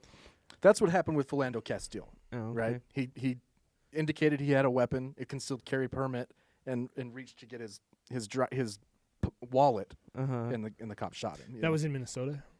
Yes. Yeah. Yeah. Yeah, Minnesota's not a good place. No, Is it in Minnesota or Wisconsin? I can't remember. Yeah, one of those two. Yeah, and it was the one that was his girlfriend Facebook live Live. streamed. Yeah. Yeah, that was Because he corrupt. lived for a while. Right. He didn't die immediately. He bled out. So, Yeah. it's interesting. Yeah. So I mean, I don't know. Every traffic stop, every car has a weapon, if you will. I get the concern, you just treat it as such, but you don't need to, in my opinion, you don't need to like go crazy and like, always be on the low ready. No, Yeah. Like, But some cops are though, right? Sure I mean, can. is that I don't know. I think I may have told you this story. I was working construction, and I was picking up my mom from work. Oh yeah, And I had all of, like a coat and like a box cutter on my lap because my mom was going to sit in the passenger seat. And cop pulled me over for a headlight or something, and I moved my jacket to get my wallet, and the knife was there. Yeah. And he like kind of jerked back. He's like, "What is that?" I'm like, "Oh my gosh, I feel like such a shit. I promise. I work construction." And I think I even was like, "Oh, it's nothing," and I reached for it, and he's like, "Don't reach for it." Yeah. And I did. I felt really bad afterwards because I'm like, I did reach for it, but it was just kind of like, it's just I was just showing him, you know. It's just kind of that natural. It's just a gun. Yeah. It's like the Key and Peele. Have you seen that one where like don't you reach? He's like, you got me again. Yeah. He's like, dude, yeah. I mean, yeah, That I is think super funny. I don't know. I think that tends to be a lot of newer officers. You know, they're just more like on edge, which Yeah. again has its benefits because you don't want to get complacent. That's what I've been looking for. Complacent. You don't want to be complacent. You don't want because complacency kills, right? As they tell you. So, so yeah, I wouldn't say I'm complacent by any means, but I definitely have some years under my belt where it's like, okay, I understand. I know what they're going to do. Or You've got some de-escalation. yeah, it's like, okay, he's not, I don't feel threatened right now. Yeah. He dropped his wallet on the, on the driver's side, on the floorboard. So he's reaching for it. Could he pick up a gun? He could, but I'm going to be ready for it. Sure. So that's pretty much how it goes down with me. Yeah. Let me go to some of these Facebook questions real quick and see what people were wanting me to ask. What are the real world dangers a police officer faces from calling out a bad cop? Oh yeah, It's, this is an interesting one. Yeah, it's a great question. It's actually policy now, and I shouldn't say now, but it was more I guess worded differently in the past. They've now made it so that you are required, and I believe it's law. State law or federal? It's Well, I guess it's police departments that would have to be state. Yeah, so where if we are to see any type of policy violation that can be detrimental to someone, or any type of violation of someone's their rights or anything like that, whether it's unnecessary use of force, anything bad, right, that you're not supposed to do as a cop, if you as the assisting officer or the witnessing officer, anything like that, if you do not report it, you're done too. Interesting. You're done. That's good to know. So I did see a video the other day of it was a sergeant had a man in handcuffs, and clearly another agitated officer, it must have been a chase or something, came up and like kind of slapped him or punched the guy in the face. Yeah. And the sergeant put him in cuffs and like laid him on the hood. Really? Oh, the officer. Wow. Yeah. He's like, what are you? There's no audio. It's like a security cam, Yeah, I can't. I don't. So he arrested. Well, I just don't understand. After all of this, why you would do that? Like, Well, everyone's being recorded now. Yeah. We've Somehow. talked about this. I've told Spencer so many times that I couldn't be a cop because I'm afraid that I would probably beat the shit out of someone. And I was actually listening to a podcast today called The Apology Line. It was that in the 80s, a guy set up a line for people to call and apologize, right? And a cop from Wisconsin called. He's like, I just feel really bad. Sometimes I just, feel like beating the shit out of people that I arrest. And so I'm apologizing to all these people that I've beat up over the years. Oh, wow. Yeah. Yeah. And I'm like, that would be me if I was a cop. Yeah. If I was chasing someone or if they, threatened me in any way, I would be afraid of a Rodney King situation that I would do. So that's why I can't do it. Wow. I think at the end of the day, we're all human, right? So, but there is a level of professionalism and expectation that an officer is gonna. You have to, you tote that line of, okay, yes, I'm more than upset right now, and really want to hit you, but yeah. I'm a cop, and I'm we're. I recognize that in myself, Spencer. yeah, and okay, It's just like any other job, though. I mean, when I worked at the grocery store, I thought about rock bottoming people through a register. All those but Karens, you yeah. can't do it. It's the same thing. Yeah. right. It's true. Let's see. Someone else said, "Oh, he wanted to know because he just started watching The Shield." Oh, no spoilers. Yeah, The no, I mean, Shield. I've never seen The Shield, Wasn't but that like 10, 15 years ago on FX? Isn't Yeah. it like Chickless. Yeah, Chickless. Yeah. The commish. Yeah, the commish. Yeah.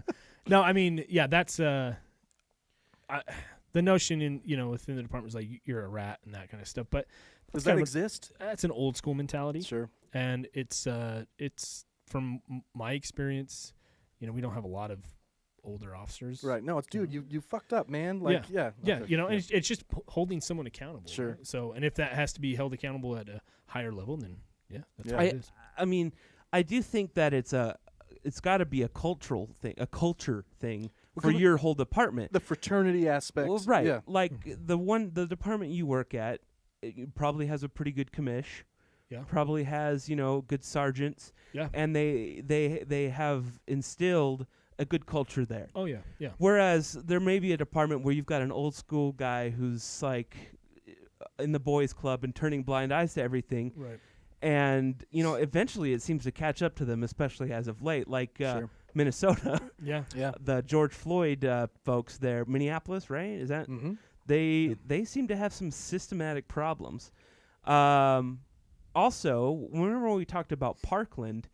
Oh man. That one sheriff department seemed to have quite the systematic Yeah, the problems sheriff's department was as well. Is that in Florida? Yeah, the Yeah, it was Parkland shooting. the Marjorie Stoneman Douglas High School. Oh, right. Yeah, the sheriff's department created a perimeter and didn't do anything. It was actually the Cape Coral Police who finally were like, "What are you guys doing?" And they went in.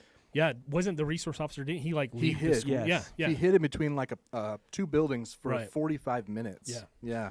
We did a whole outline. I think it was like episode 23 Yeah. because the newspaper down there did I a remember fantastic thinking review. about that. I'm like, okay, I'm not going to criticize the guy necessarily. He was probably year 20 something, 2 close days to away it. from Yeah, retirement. like He was I think it said he was a decorated, Yeah. well-decorated sergeant. yeah. I just think that you need to have the wherewithal to know that it's time to go. It's But time at the to be same done. time, like if I don't know if I could live knowing that like I could have stopped, Right.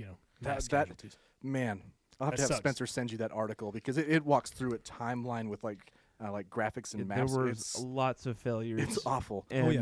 Yeah, it was a lots bad of heads rolled, which Yeah. seemed to be Yeah, the probably sheriff- for the good. Because the sheriff went on. Remember, the sheriff went on CNN town Right. hall in Right. support of the students, and then later, everybody started to find out what a failure it was. And I Right. think he resigned. Well, they were like on there, like putting body armor and stuff while people are in there dying. That's It's like- right. Yeah, there's video.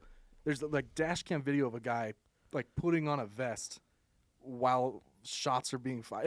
It was really weird. Yeah. There was Right. a lot of anyway. God. Fortunately for me, and my department, and we haven't had anything like that, and I don't know how people. Right. Yeah. Well, I mean, but what I think about that particularly is at this point you can't have. There's no way you could have the mentality as I'm fine. It's never going to happen here. Oh no. Yeah. Yeah, Sure. like that dude. If he even had the inkling that he was going to hide, I mean, maybe he just never had experienced that before, and it just Yeah. It was a weird one for sure. I think personally for me, I always think, okay, I'd love to, I think that I would react, in this like Of heroic, course. Medal Yeah. of Honor, like going in. Well, I'm pretty sure that guns I in would both hands, pull like- out two M16s and just go Yeah. commando Just- on him, yeah, even yeah. though I didn't have any in it. But Right. I would do it. Oh yeah. yeah, I'd grab the 50, and just start. In fact, I don't mowing even need a gun. I just break off a piece of steel and just go to town on down. him. But in reality, no one knows how they're going to respond to a Right. situation. But if you have to question whether you would go into a situation like that, then you need to step away. Sure. Right. If you're in law enforcement, Yeah. you need to be like. I mean, it was a horrific. yeah, No one could have ever predicted something like that Sure. would happen. Now we can right. Yeah. because it happened. All right, what's next here? One from your wife, Ashley. Sounds cheesy when I know what a lot of your other questions are, but I legitimately want to know what his favorite part of the job is or what made him want to be an officer. Okay, 2 parts. Yeah. So, my favorite part of the job. Well, let me get into why I wanted to be a cop. The cliche. I always wanted to. My best friend growing up. In fact, we worked together in the department. His dad was an officer, and we used to go on ride-alongs with him all the time, and so just that sparked my interest with just that. But my father, he experienced so. My uncle, who's now deceased, so I feel like it's okay to talk about it because he's dead. So he and all's forgiven, so don't worry. But, it's a long preface. yeah, because this happened like in the 70s. So my dad was shot. My uncle accidentally shot my dad in the face with a shotgun. Oh my gosh. Took his Well, he jaw. Dick like, Cheney did. Dick Cheney. Yeah. Yeah, like even worse. So It was before Uh, Dick Cheney, yeah. so it was Dick Cheney. This guy him. yeah. so Uncle him. he my uncle was high when he did it. Paranoid, just didn't know what was going on, right? So Also, it wasn't even like an accidental discharge. no. He intentionally did it, but high. He was high. He was impaired, right? So he had no idea what was, you know. Okay. So, anyways, my dad nearly lost his life. You know, he was well before any of, you know, my dad was married or anything. So, but it's put, you know, it's changed my dad's life forever. Obviously, from that point on, you know, he lost his jaw. He's got half a tongue. You know, he's like all this stuff. Right? Did you say he's a cop? My dad? No. Oh, okay. Sorry, no. I'm just sorry. Yeah. So it just changed his life. Sure. You know, not for the better, obviously. Right? So it's caused a lot of problems, medical problems. And so for me, that was like a kind of, I look back on that and say, okay, drugs are bad, right? Sure. No. So that really kicked my interest into, like, I wanted to become a cop so I could potentially stop that from happening to someone, you know, or something worse, or, you know, so any, you know, tiny little bit of drugs that I get off the street, you know, whether it's, you know, just this user amounts to pounds or whatever the case is, I feel like that's kind of a win for my dad, because it takes that away from, you know, some harm happening to that individual themselves by continuing this habit of, you know, terrible choices, or providing it for someone else to do so. Yeah. All right.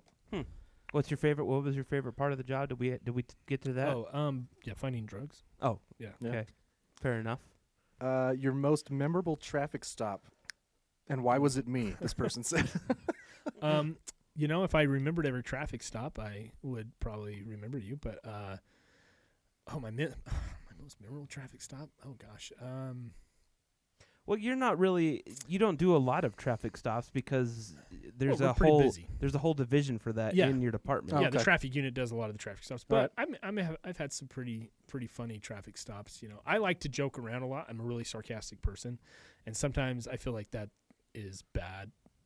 that doesn't go well. They with don't me. pick up on it because they're on edge. Yeah, because I like to do, if somebody doesn't signal, you know, a lot of times I'll find a few violations before I'll stop someone, just so that if they like throw, like, no, I didn't, I'm like, okay, well then, but you did do this. Right. No, I didn't know, but you did do, and they're, oh, you know. So for like I remember one time specifically I stopped a car, like revoked registration or something like that. So I pull it over, but they didn't signal. And so I come up, I'm like, hey, how's it going?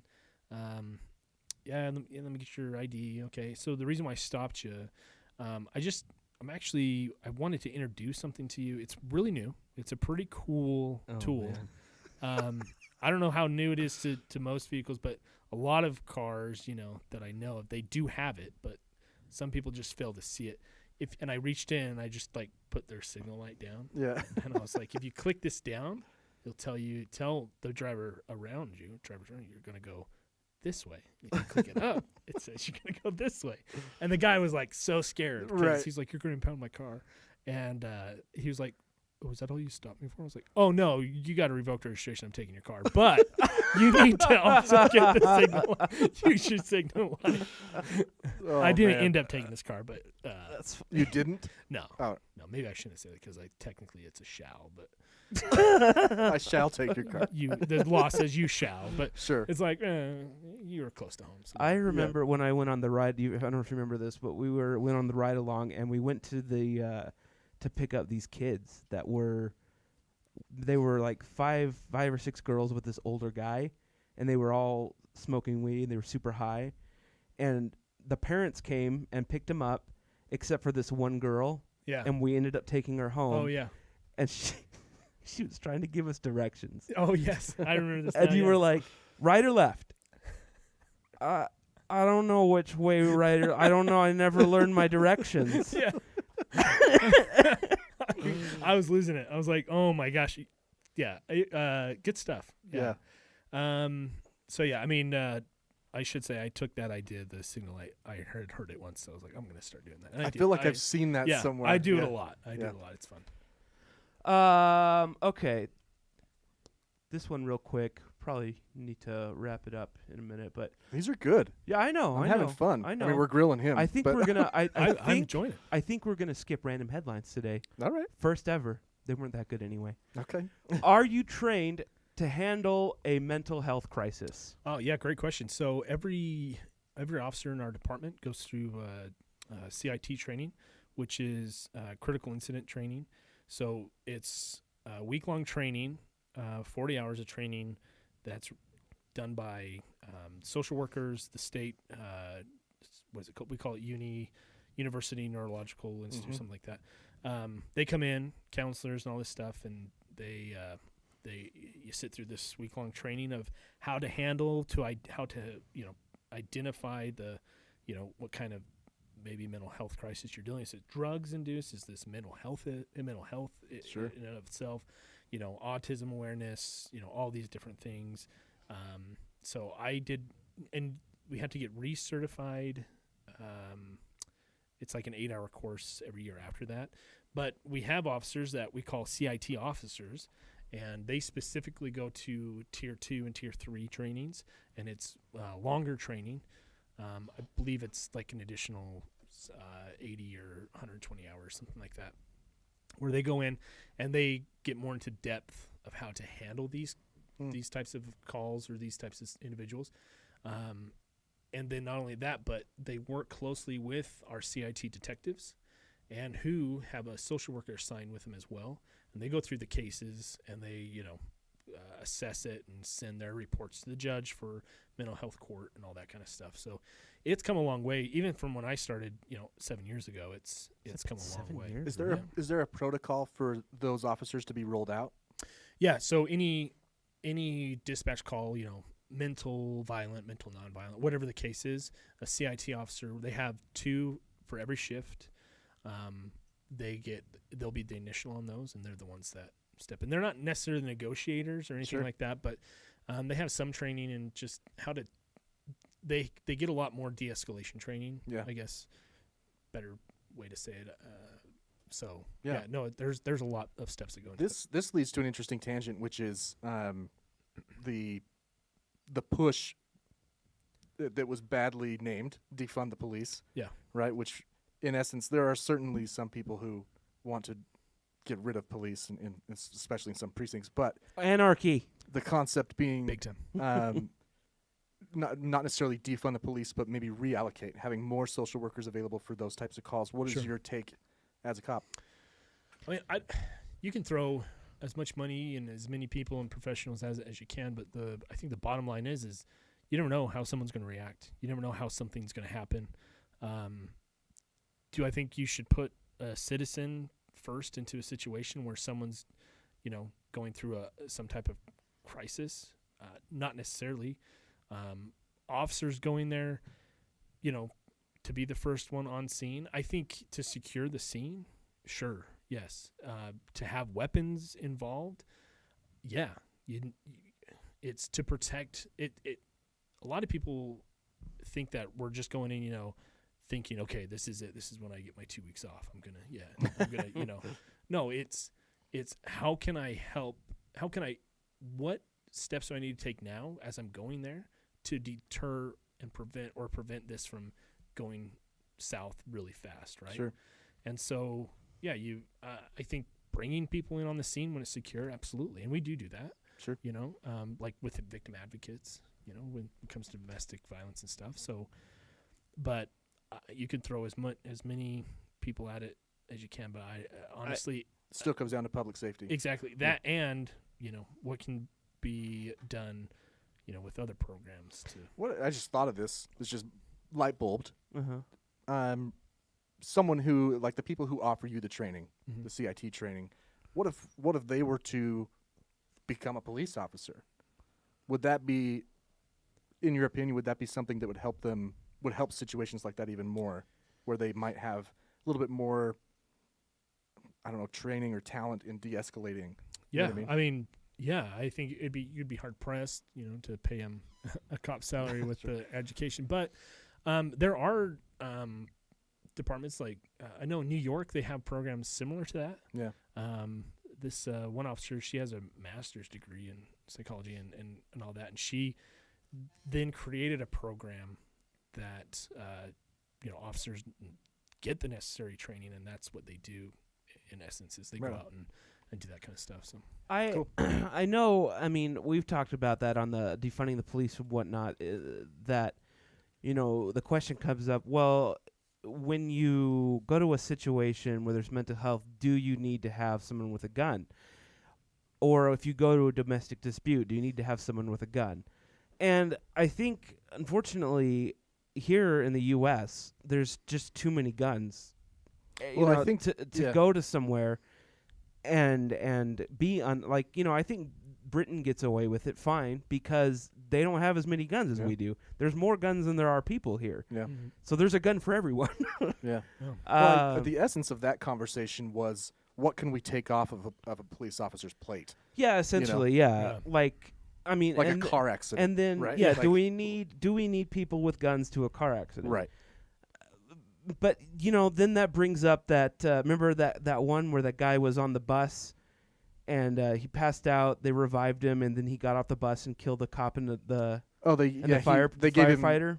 Yes, he had an opioid. Yeah, so he had Narcan. Yeah. They wake up angry because it hurts. I mean, I can tell you, just in 2019, 2018, there were a handful, maybe 4 or 5, I guess, officers that were killed responding just to car accidents. In fact, just this year in Puerto Rico, 3 officers were killed going to a car accident. The guy just opened up AK-47, just wiped the one cop out.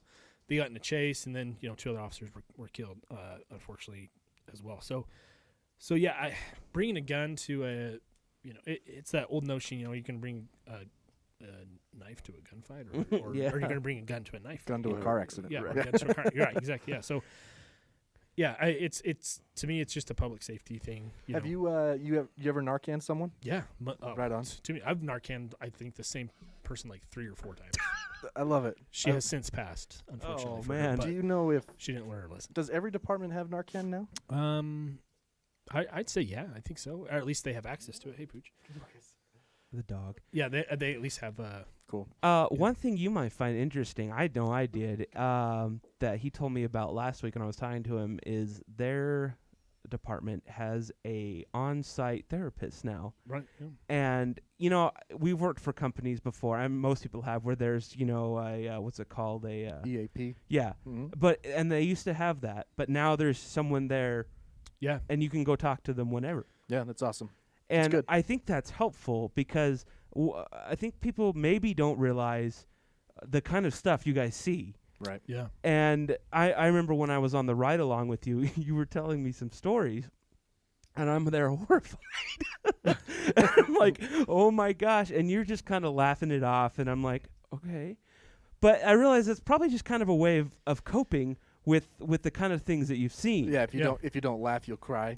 Yeah. Kinda, I mean, for sure. and that's a a lot of us use the comedy or humor in doing that. And I've heard coping of with it, so- firefighters doing it too. Yeah. EMTs. So Yeah, I mean, but when I've what the best way to put you do compressions on someone, and like there was one week we call it like a full arrest, a death, or someone's actively dying or is dead, and I did compressions on 6 people that week. Oh my and gosh. each one of them died. Oh wow. And they were like, "Hey, angel of death, you got the black touch this week, Man. like that was just a joke because I was like, I did everything I could, Then fire shows up and they work these individuals for several minutes, but it just wasn't in the cards that week, or that day. So yeah, we used that, but deep down, I'd go home every day and be like, what the hell is wrong? Like, right. So yeah, to have someone, a professional there, to be able to go talk to and I'd be in there like every day. Yeah. Rogers again.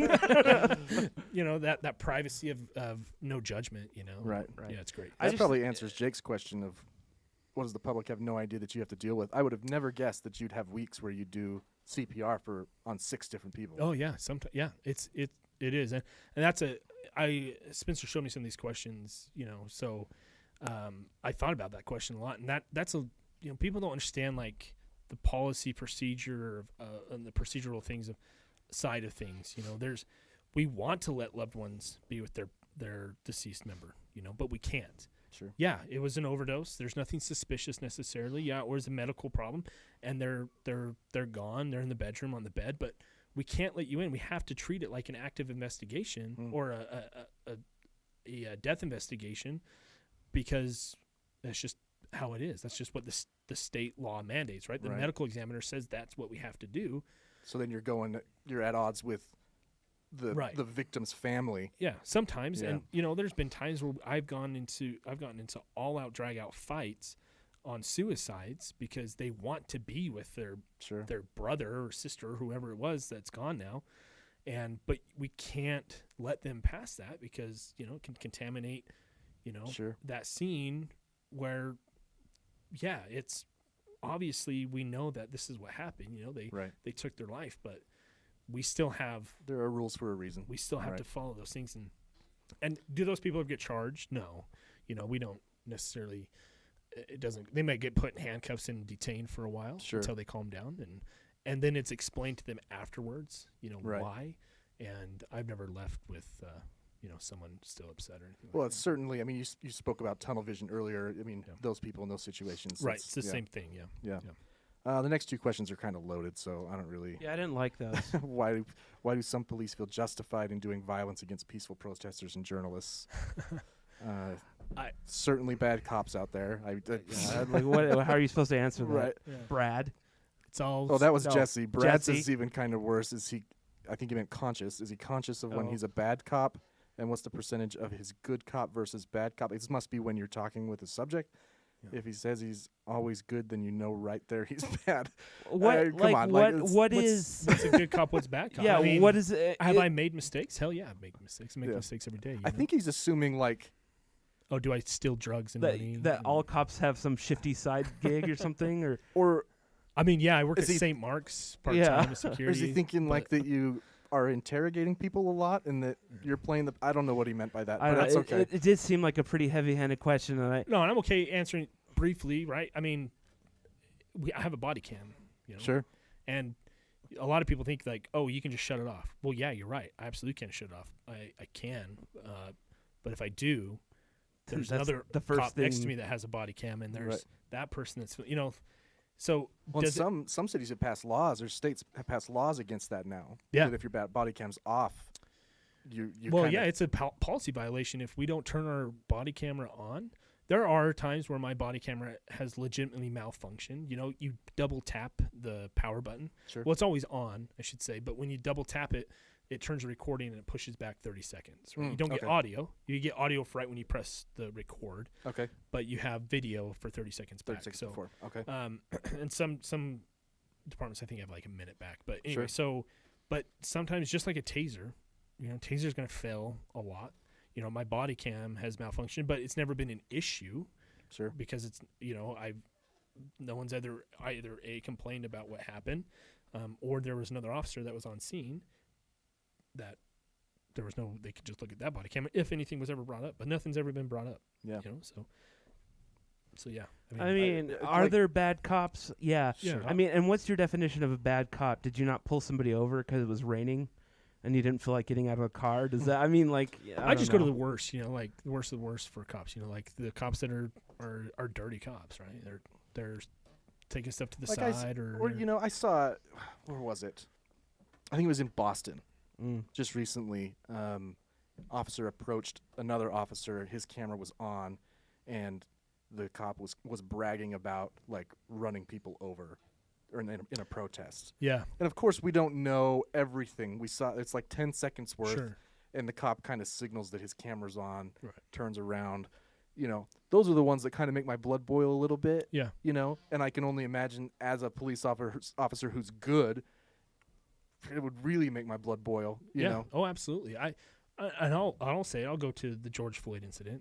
I think any cop out there that has a conscience of like what's good, what's bad, and what should have been done, and what can't be done or should not have been done, knows that was a bad incident. Like I don't think it's necessarily one of those situations where you can look back on it and say, oh, well, if Mr. Floyd wouldn't have done this, sure, it wouldn't have gone to that. Yeah, it's easy to make those assumptions, but it doesn't matter that he took fentanyl pill right before. It didn't matter that he had COVID. The fact of the matter is that officer knelt on his neck when he shouldn't have done it. Yeah. And I don't care if he was trained that way or not. Okay, so say he's trained that way to do that. Those three other officers had an obligation to be like, okay, something's not right here. Right, he's cuffed. He's on the ground. So, Yeah, he's screaming, I can't breathe. So he's obviously still breathing, but he's struggling. He's having a problem. Sure. Now, if he would have done that for 10, 15 seconds to get him to stop, calm down so they could get him in the car, that's a different story. Pick him back up and be like, all right, cool. Okay, you're done now? Okay, let's get you in the car. Let's get you set up, or whatever, right? Or just had him on the ground for that, Well, and it increasingly became a more chaotic scene as it more did, people because came up. then, Yeah. So then, as a cop, I can, I kind of put myself in those other officers' shoes, going like, I have heard this for 7 years. People screaming at me constantly.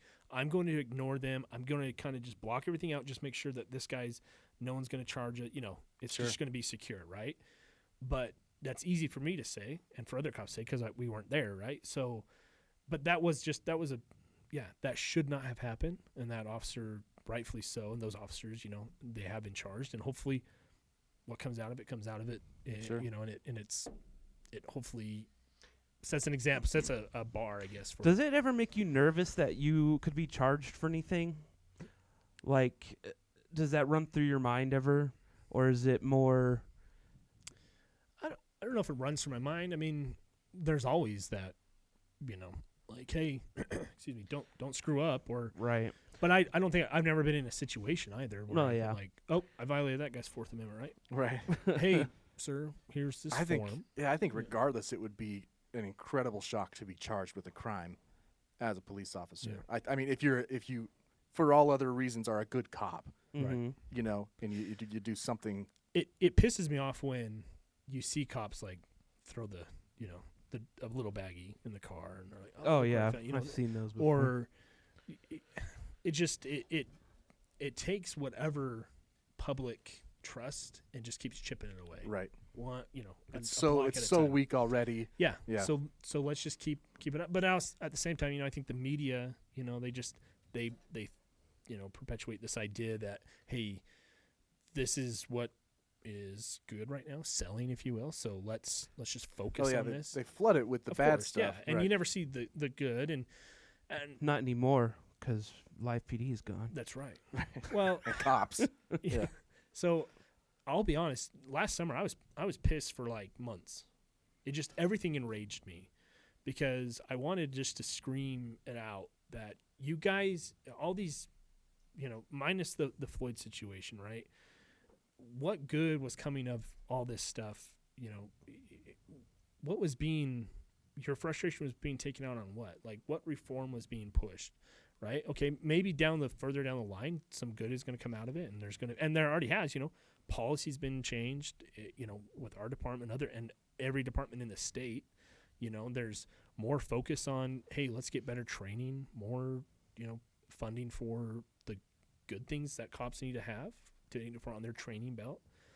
So it just enraged me that there was so much negative put on police for other situations, that we saw an 18-second clip of this or 5 seconds of this, people just jump to the conclusion automatically. And yeah, it's frustrating to see, but if I were to say anything, I would just say, and just, ask people to look into the facts, wait until things are brought out. Sure. And if you don't trust the process, then you're never going to be satisfied. Right. So just if there ever is another situation, and there's going to be, it's never going to end. There's always going to be crappy things that happen. Just hold off and let it kind of, I guess, let the pot simmer. Sure. And let it settle out so that when you do take to the streets in a protest, it can be backed with the emotion and the rage of this is enough and it needs to stop. Yeah. And this is why. Yeah. Which leads to my second to last question, which was regarding Black Lives Matter. You have 2 more questions? I have 2 more questions. Right. This is great. No, I know. I'm having a good time. This is going to be our longest episode. Are you okay? Oh, yeah, please. I've followed Lex Scott, leader of Black Lives Matter Utah, for a bit and watched some of her. She's done some Facebook Live stuff with the chief of police for Salt Lake City. Mike Brown. Yeah, and I think the assistant chief or whatever. I can't remember his title. And I found that really I don't know, thought provoking that she wanted to sit down with the police. She even did a video once when the rumors, not even rumors, the opinion had gathered so much strength that it was Black Lives Matter versus the police, at least in Utah, that she released a video and is like, enough. That's not what it is, right? It's not Black Lives Matter versus the police. So if you would actually pay attention, I'm sitting down with the police often. We're talking about policies. We have legislation in Utah and at the national level, Justice and Policing Act and stuff like that. But I want to just kind of your general take on Black Lives Matter and even Black Lives Matter Utah, because it is quite a bit different than the national organization. Sure. Yeah. So obviously Black lives, they matter, and it's probably, people are probably tired of hearing that, right?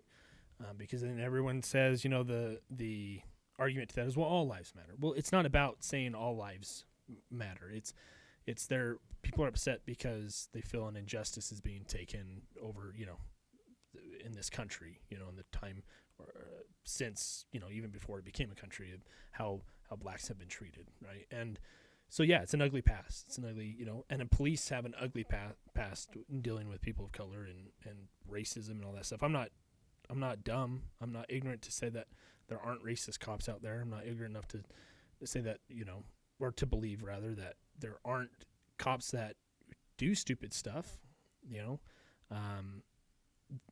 to make it, to just keep, perpetuating that idea, right? And obviously that's not the majority, right? So of course, when it gets pushed out there, for the media, they flood it with all that negative, it just makes it harder for us to be like, no, that's not how this is. Black Lives Matter, to me, the organization itself, the idea behind it is great. They want to help. They want to help their community. They want to help the people that are struggling, right? And I don't know how they're doing it. I honestly have not dove into it to, because to me, I'm going to be trained, and my personal values and morals are already in line with some of what they already push, right? Yeah. I don't feel like I'm a racist person. I have treated everyone fairly and equally. If someone gives me attitude, and I give them a chance, but if they continue to push that towards me and they're being disrespectful, then it's hard for a person to not kind of give it back in a sense. I don't think I've ever been unprofessional in a sense, but if someone's given me that attitude of like the middle finger and everything, it's like, well, what do you want me to do? Right. So it comes out as it might be a little rough with some people, but they don't view it that way, right? But if the general public were to see it, but they don't see the 5 minutes leading up to everything, right? All the and I kind of digressed. No, you're good. I feel like the organization itself, it's the agenda that they push or have is it has the potential to do good, but I just don't see it getting there yet. Sure. Because there's always going to be backlash on both sides, and so Lex Scott, I don't know. I don't really have an opinion for Lex Scott. I think she has sincerity in what she's trying to do. I think she obviously has people that she has to answer to, and just like any other organization, there's going to be a hierarchy that, hey, we want this pushed out, and she does what she feels is important, and I have absolute respect for what she's trying to do. I would never try to stop that from being taken away from her, but I think no one would argue that she's not a firecracker. No, yeah, right? Oh, absolutely, yeah, she is, and and props for believing what she believes, but I just think that the notion behind Black Lives Matter is kind of has put a bad taste on one group of people, and sure. Then when the opposite group of people see that, it's this. They should rebrand. It's a racist thing. Well, and that's that's over the past year. That's what's been most frustrating to me. I'm a supporter of Black Lives Matter, and whenever I see that that dichotomy appear of it's Black Lives Matter versus police. I'm like, Yeah. that's not the case. Right. Most cops are good. Yeah. You know, it's not. I hated that that's what it turned into. Right. You know, and then it became super political, and Sure. I hated that. I'm like, these guys they do have legislation in hands, and they're trying Yeah. to generate money to try and lobby to try and, you know what I mean? Right. Especially, well, not especially, but at least my understanding of Lex, right, and what she's doing locally and at the national level. Yeah. And that's just Black Lives Matter Utah. There's so many different factions. But just as someone who supports both, Yeah. it was super frustrating this past year to see them pitted against each other. It's like, that's not. I think I saw a meme, or maybe not a meme. It was just like a kind of like a chart, you know, the 3 circles, and you know, Like a the Venn common, diagram? Yeah, Yeah. the common ground in the middle, and it was, you know, Black Lives Matter, Blue Lives Matter, and you know, and I can't remember what the third one was, but like why can't we have all 3, right? Yeah. And to say, Black lives do matter, yeah, absolutely, Black lives matter, you know, and have there been some injustices done to people of color by police? Yeah, but is it as much as people say? I don't believe so. I really honestly don't believe it is. It's just that's what's focused on, right? Sure. Yeah, Well, I especially mean- in your shoes as someone who's not racist. Exactly. Yeah, like, it's really hard to imagine. What Right. I don't see it in my department, and you call me ignorant or naive or whatever, but it's Well, honestly, I don't think. I mean, we're not going to name your department. I don't think we've seen a lot of No. news about your department with It's weird regard to because that. I would say your department probably has the most minorities in it. Sure. You know, we get these snippets, these YouTube videos and stuff of black people being treated unfairly and whatnot. But I think that it's also important to put into perspective, even if we got one of those videos a day, that's one bad interaction that happened out of hundreds of millions, How you many know- cops are there in the United States? Do you know? like 900 something thousand. Yeah. So 1 million. Let's just call it Yeah. 1 million. Yeah, Yeah. yeah.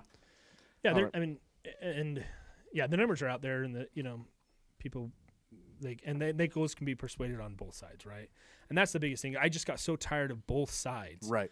Like, just for crying out loud. Right. Just if we'll just stop and just let it just rest for a little bit, you'll see that, what needs to be done on, justice system wise will be done. And on the flip side, if it wasn't such a shit show on this side, or if it wasn't perpetuated as that, right? Because all these, who knows the truth behind all the riots last summer, right? Yeah. Obviously, I tend to believe that, there was a lot more, I don't know, because Black Lives Matter came out and people, even Congress people or women, Congress persons were saying, yeah, go to the streets Sure. and riot, take it to their faces, damage property. It's like, come on, Right. what's that doing? Right. That's just, you're putting that image, you're making it bad.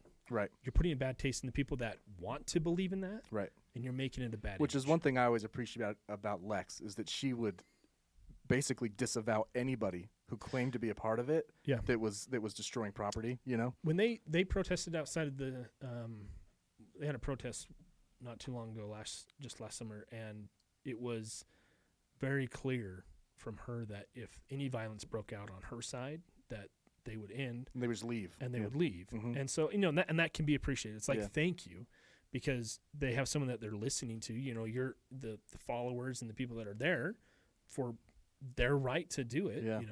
and I don't care if you believe in it or not, like, that's their right. There was a circumstance where people didn't leave, and she got on TikTok and Facebook and just lit them Yeah. up. She was super pissed. And that's why I say, I don't agree with her on every level. Sure. Obviously, I think there's, underlining tones to on both sides, obviously. So, but props to her for sticking up for what she does believe in, and for being the one that says, no, this is not how we're going to act. This is not what we're about. Right. And it's going to end. Yeah.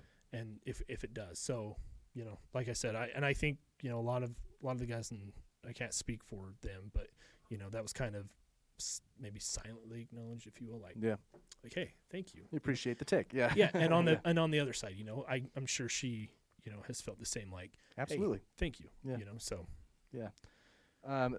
Last question, Spencer. I promise. No, you're because it's fine. one you're interested in. I just need to pee. I wanted to know. I mean, if you want to cast an opinion here on what you saw with the Capitol Police on January 6th. Yeah, so I mean, I don't know. So was it a shit show? Yeah. Was it embarrassing? Yes. It was embarrassing for many reasons. Was there I know one of the Capitol officers was killed. But were there a bunch of nuts in there? Yeah, there were. Do I think that they went with death and carnage in mind? No, I don't think so. There were people that were armed, correct? Did they make it into the Capitol that were actually armed? I don't think so. I don't know. Yeah, I don't think so. Not with actual. They had maybe smoke bombs or something, but I don't think not anyone. not yeah, they anybody had armed tear with, like, gas, actual weapons. Yeah. I don't think any firearms. I don't think so.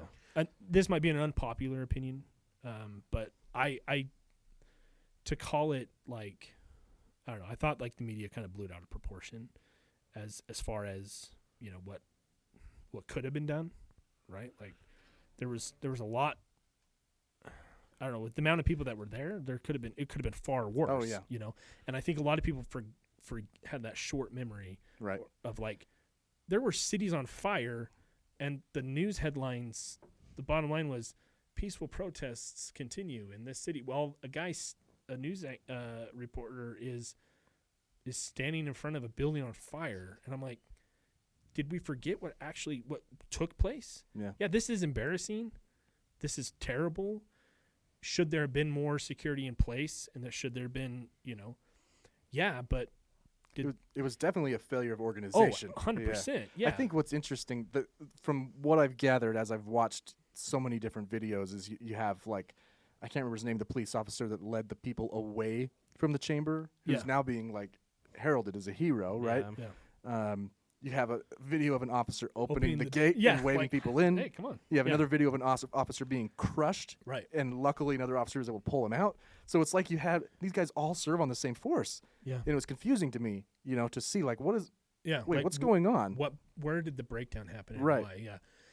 And I don't know, maybe it was just like, hey, there's going to be a protest. And they knew a protest was going on, right? And they're like, hey, president's going to be in this, and he tailed off or whatever, and hey, it's coming this way. Well, what do we do? Right. Well, I don't know. It's the Capitol. I mean, they can be here, but how many are allowed? And then like 4 barriers. Yeah. Yeah, and it's like, well, do we? What? Yeah. And then there was just this huge breakdown, and then idiots acted like idiots, and it'll be really interesting to see how it plays out. I mean, unfortunately, the Capitol Police chief resigned, which was weird because what I know of him is that he asked for help like 6 times. Yeah. From the Defense Department, and didn't necessarily get told. Well, I guess he did kind of get told no. So I always wondered, like, well, why did he resign? I mean, his speech was that he felt bad he let his guys down. Yeah. Obviously, 1 police officer died. I think 3 that committed suicide. Oh, I didn't know anyone had ended their life. Yeah, and that to me it's fishy. That's sketchy, right? I don't know if it was 3. I know one. I know at least 3 one have died. I know at least one did. Because there was 5 total deaths that day, right? Right. And but there were subsequent deaths after of people that killed themselves. Okay. Yeah, and they did find the guy. I don't know how they had the video of the dude throwing the fire extinguisher. Oh yeah, so they caught him. Oh, that's good. Yeah, that's good. I felt like if you were to label, like, if people put that label on the people that went in, as the Trump supporters, and obviously there were people that were Trump supporters. That's why they were there. Why would they attack the people they're supposed to love? Right. Right. Like, why would been there all summer? That was their cry, and then all of a sudden they're. I think it was a very wide spectrum of beliefs in the people in that crowd. So that's big time. So a couple of things have kind of shifted my view on it a little bit. One, I think we last podcast called them, what do we call it, fascists? Yes. And I think that there were some fascists. Right. I'm sure, yeah. Because I think I started that argument with, if you're pummeling police officers with an American flag, you can't. No, you can't, I think with the news this week that the bombs were planted the night before, I think Which that they have screen grabs of the guy who did it. yeah, too. I think that shows that there was a plan to, because apparently they were going to go off and that was going to be the distraction. Right. There was some kind of a plan to actually do some of the terrible things that they. Now, I think more obviously it wasn't the whole crowd, but I think that members of the the Proud Boys and things like that just kind of started this up, and everyone just followed, and maybe most of them didn't realize what the hell was going to happen. They find themselves walking through the Capitol like, oh shit. Yeah. Yeah. Right? I agree. There was definitely a level of organization. I think more is going to come out as it's investigated about Congress people and other people giving tours. There's some stuff about that coming out lately that's like. Well, and it can go. It's just. Have you guys ever seen Hot Rod?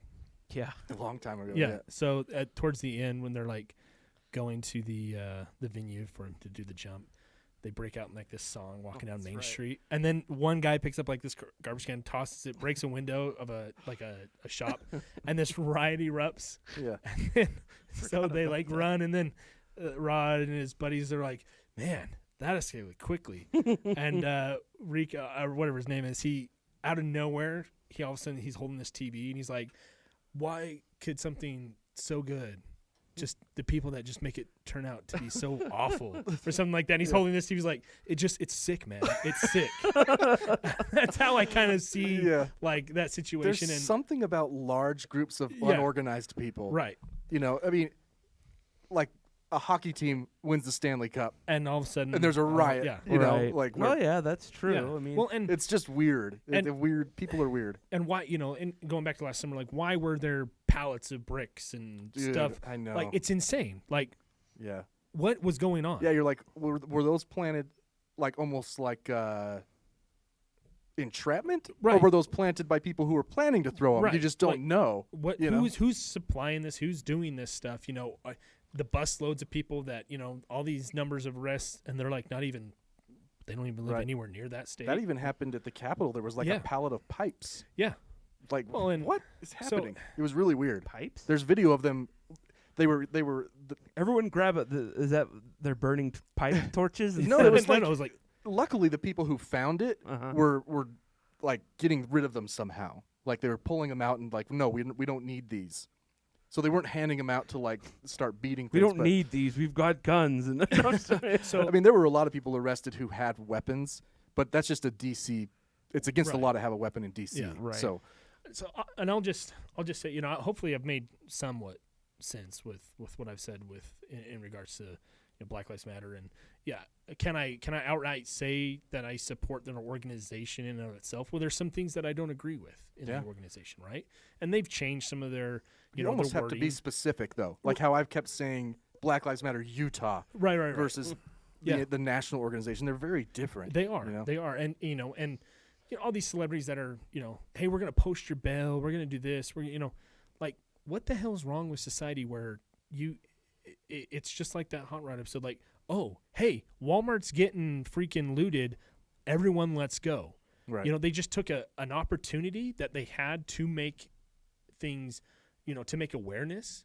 It was such a great opportunity to be like, hey, this has been a problem that needs to be addressed because, throughout the years, the last decades, century, this has been such a, there has been a problem with this. So let's address it in a it's reached a fever pitch. Yeah, let's address it in a rational way. Instead, it was, well, hey, you got free Nikes, so I'm gonna get free Nikes. You know what I mean? So it's only fair. So that's where my frustration was. Right? It was like, anytime a riot or violence. I mean, Spencer and I were down in Salt Lake. We were at the Capitol that day. Yeah. And the Capitol was a very peaceful scene. Oh yeah. There's yelling and call and return and people. I don't know about peaceful. When I think peaceful, I think a quiet meadow with birds tweeting. It's a protest, right? But we saw highway patrolmen engaging in conversation. We saw other highway patrolmen not and just getting yelled at. But then 4 blocks away, Spencer gets an alert on his phone that there's a car on fire flipped over, a dude with a bow and arrow. Hey, let's head out, man. I'm gonna head out. Yeah, it was super, and we did see people start to flock that direction. Sure, and we're like, okay, we got enough interview here. Let's just let's Yeah. just get out of here. Because it was super weird, and I started getting texts like, "Hey, you should probably leave," because at the Capitol, I mean, we walked 50 feet, and you couldn't hear a thing Right. on the other side of the Capitol. That is It true. was just like you could have had a picnic. And it just goes to show, like, people take a good situation and Right. they made it bad, right? And, you know, people come out, oh, well, I hate the cops, so I'm going to come out and I'm going to scream at them, I'm going to throw rocks, I'm going to piss in a bottle and throw it at them because I can get away with it now, you know, Right. type of mentality. And okay, you feel that way, you know, sorry, Right. why don't you come to me with an actual, you know, problem and address it with Or me? in a solution. And a solution Yeah. to say, like, hey, how come you guys do it XYZ? Why can't it be like this? Sure. You know, and you might get an explanation that makes sense to you. Well, I mean, I've learned a few things tonight, like the policy of if you see a breach or a violation, that you're required. That's something I didn't know that existed. Right, I'm glad yeah. it does, you know, and Yeah. I hope that that's kind of a nationwide thing and takes off. And I do honestly think that old school way of thinking of, like, hey, you know, I've got your back. Yeah, of course. When I think of that, like, I have your back, I think I have your back when you need it. When your life's in danger, Right. Yeah. Like, I'm coming to you. I'm gonna come in lights and sirens as fast as I can to help you. right. Right. But if it's on the other side and you're doing something wrong, like, I have a moral obligation and a sworn obligation to stop that from happening. Right. So, Well, I certainly hope that we have more police officers like you. That's Well, a fun interview. no, Yeah. I appreciate it. Thanks for having me on. Yeah. Yeah. I hope I made some points and, you know, didn't sound like too much of a fascist crazy guy. No, it's the people beating the cop with the flag. Oh, right. that are Yes. fascists. Yes, of course. Yeah. Not you. No, and yeah. The guy with the Confederate flag in the Capitol. That was a little. That was more traitorous. Yeah, Yeah. I think Yeah. he was just, you know, wanting to relive the past. He's right? a bit confused. Yeah. Anyway. I'm in the wrong Capitol. Oh man, I don't have anything else. Spencer, Yeah. you have anything else? No. This will be Oh, the wow, yeah, first sorry. episode ever that we skip random headlines, All right. unless we didn't do it earlier in the series, which is probably true. Well, Riley, thank you so much, man. Yeah, thank you been a guys. pleasure. Appreciate it. 3 hours. Yeah. Wow. Well, everybody, This is gonna be a biatch to cut up. Yeah. it's the Artake Podcast. Find us at the Artake Pod on Facebook, Instagram, Twitter, and TikTok for episode 106. Yeah. I'm Brian. I am Spencer. See you next time.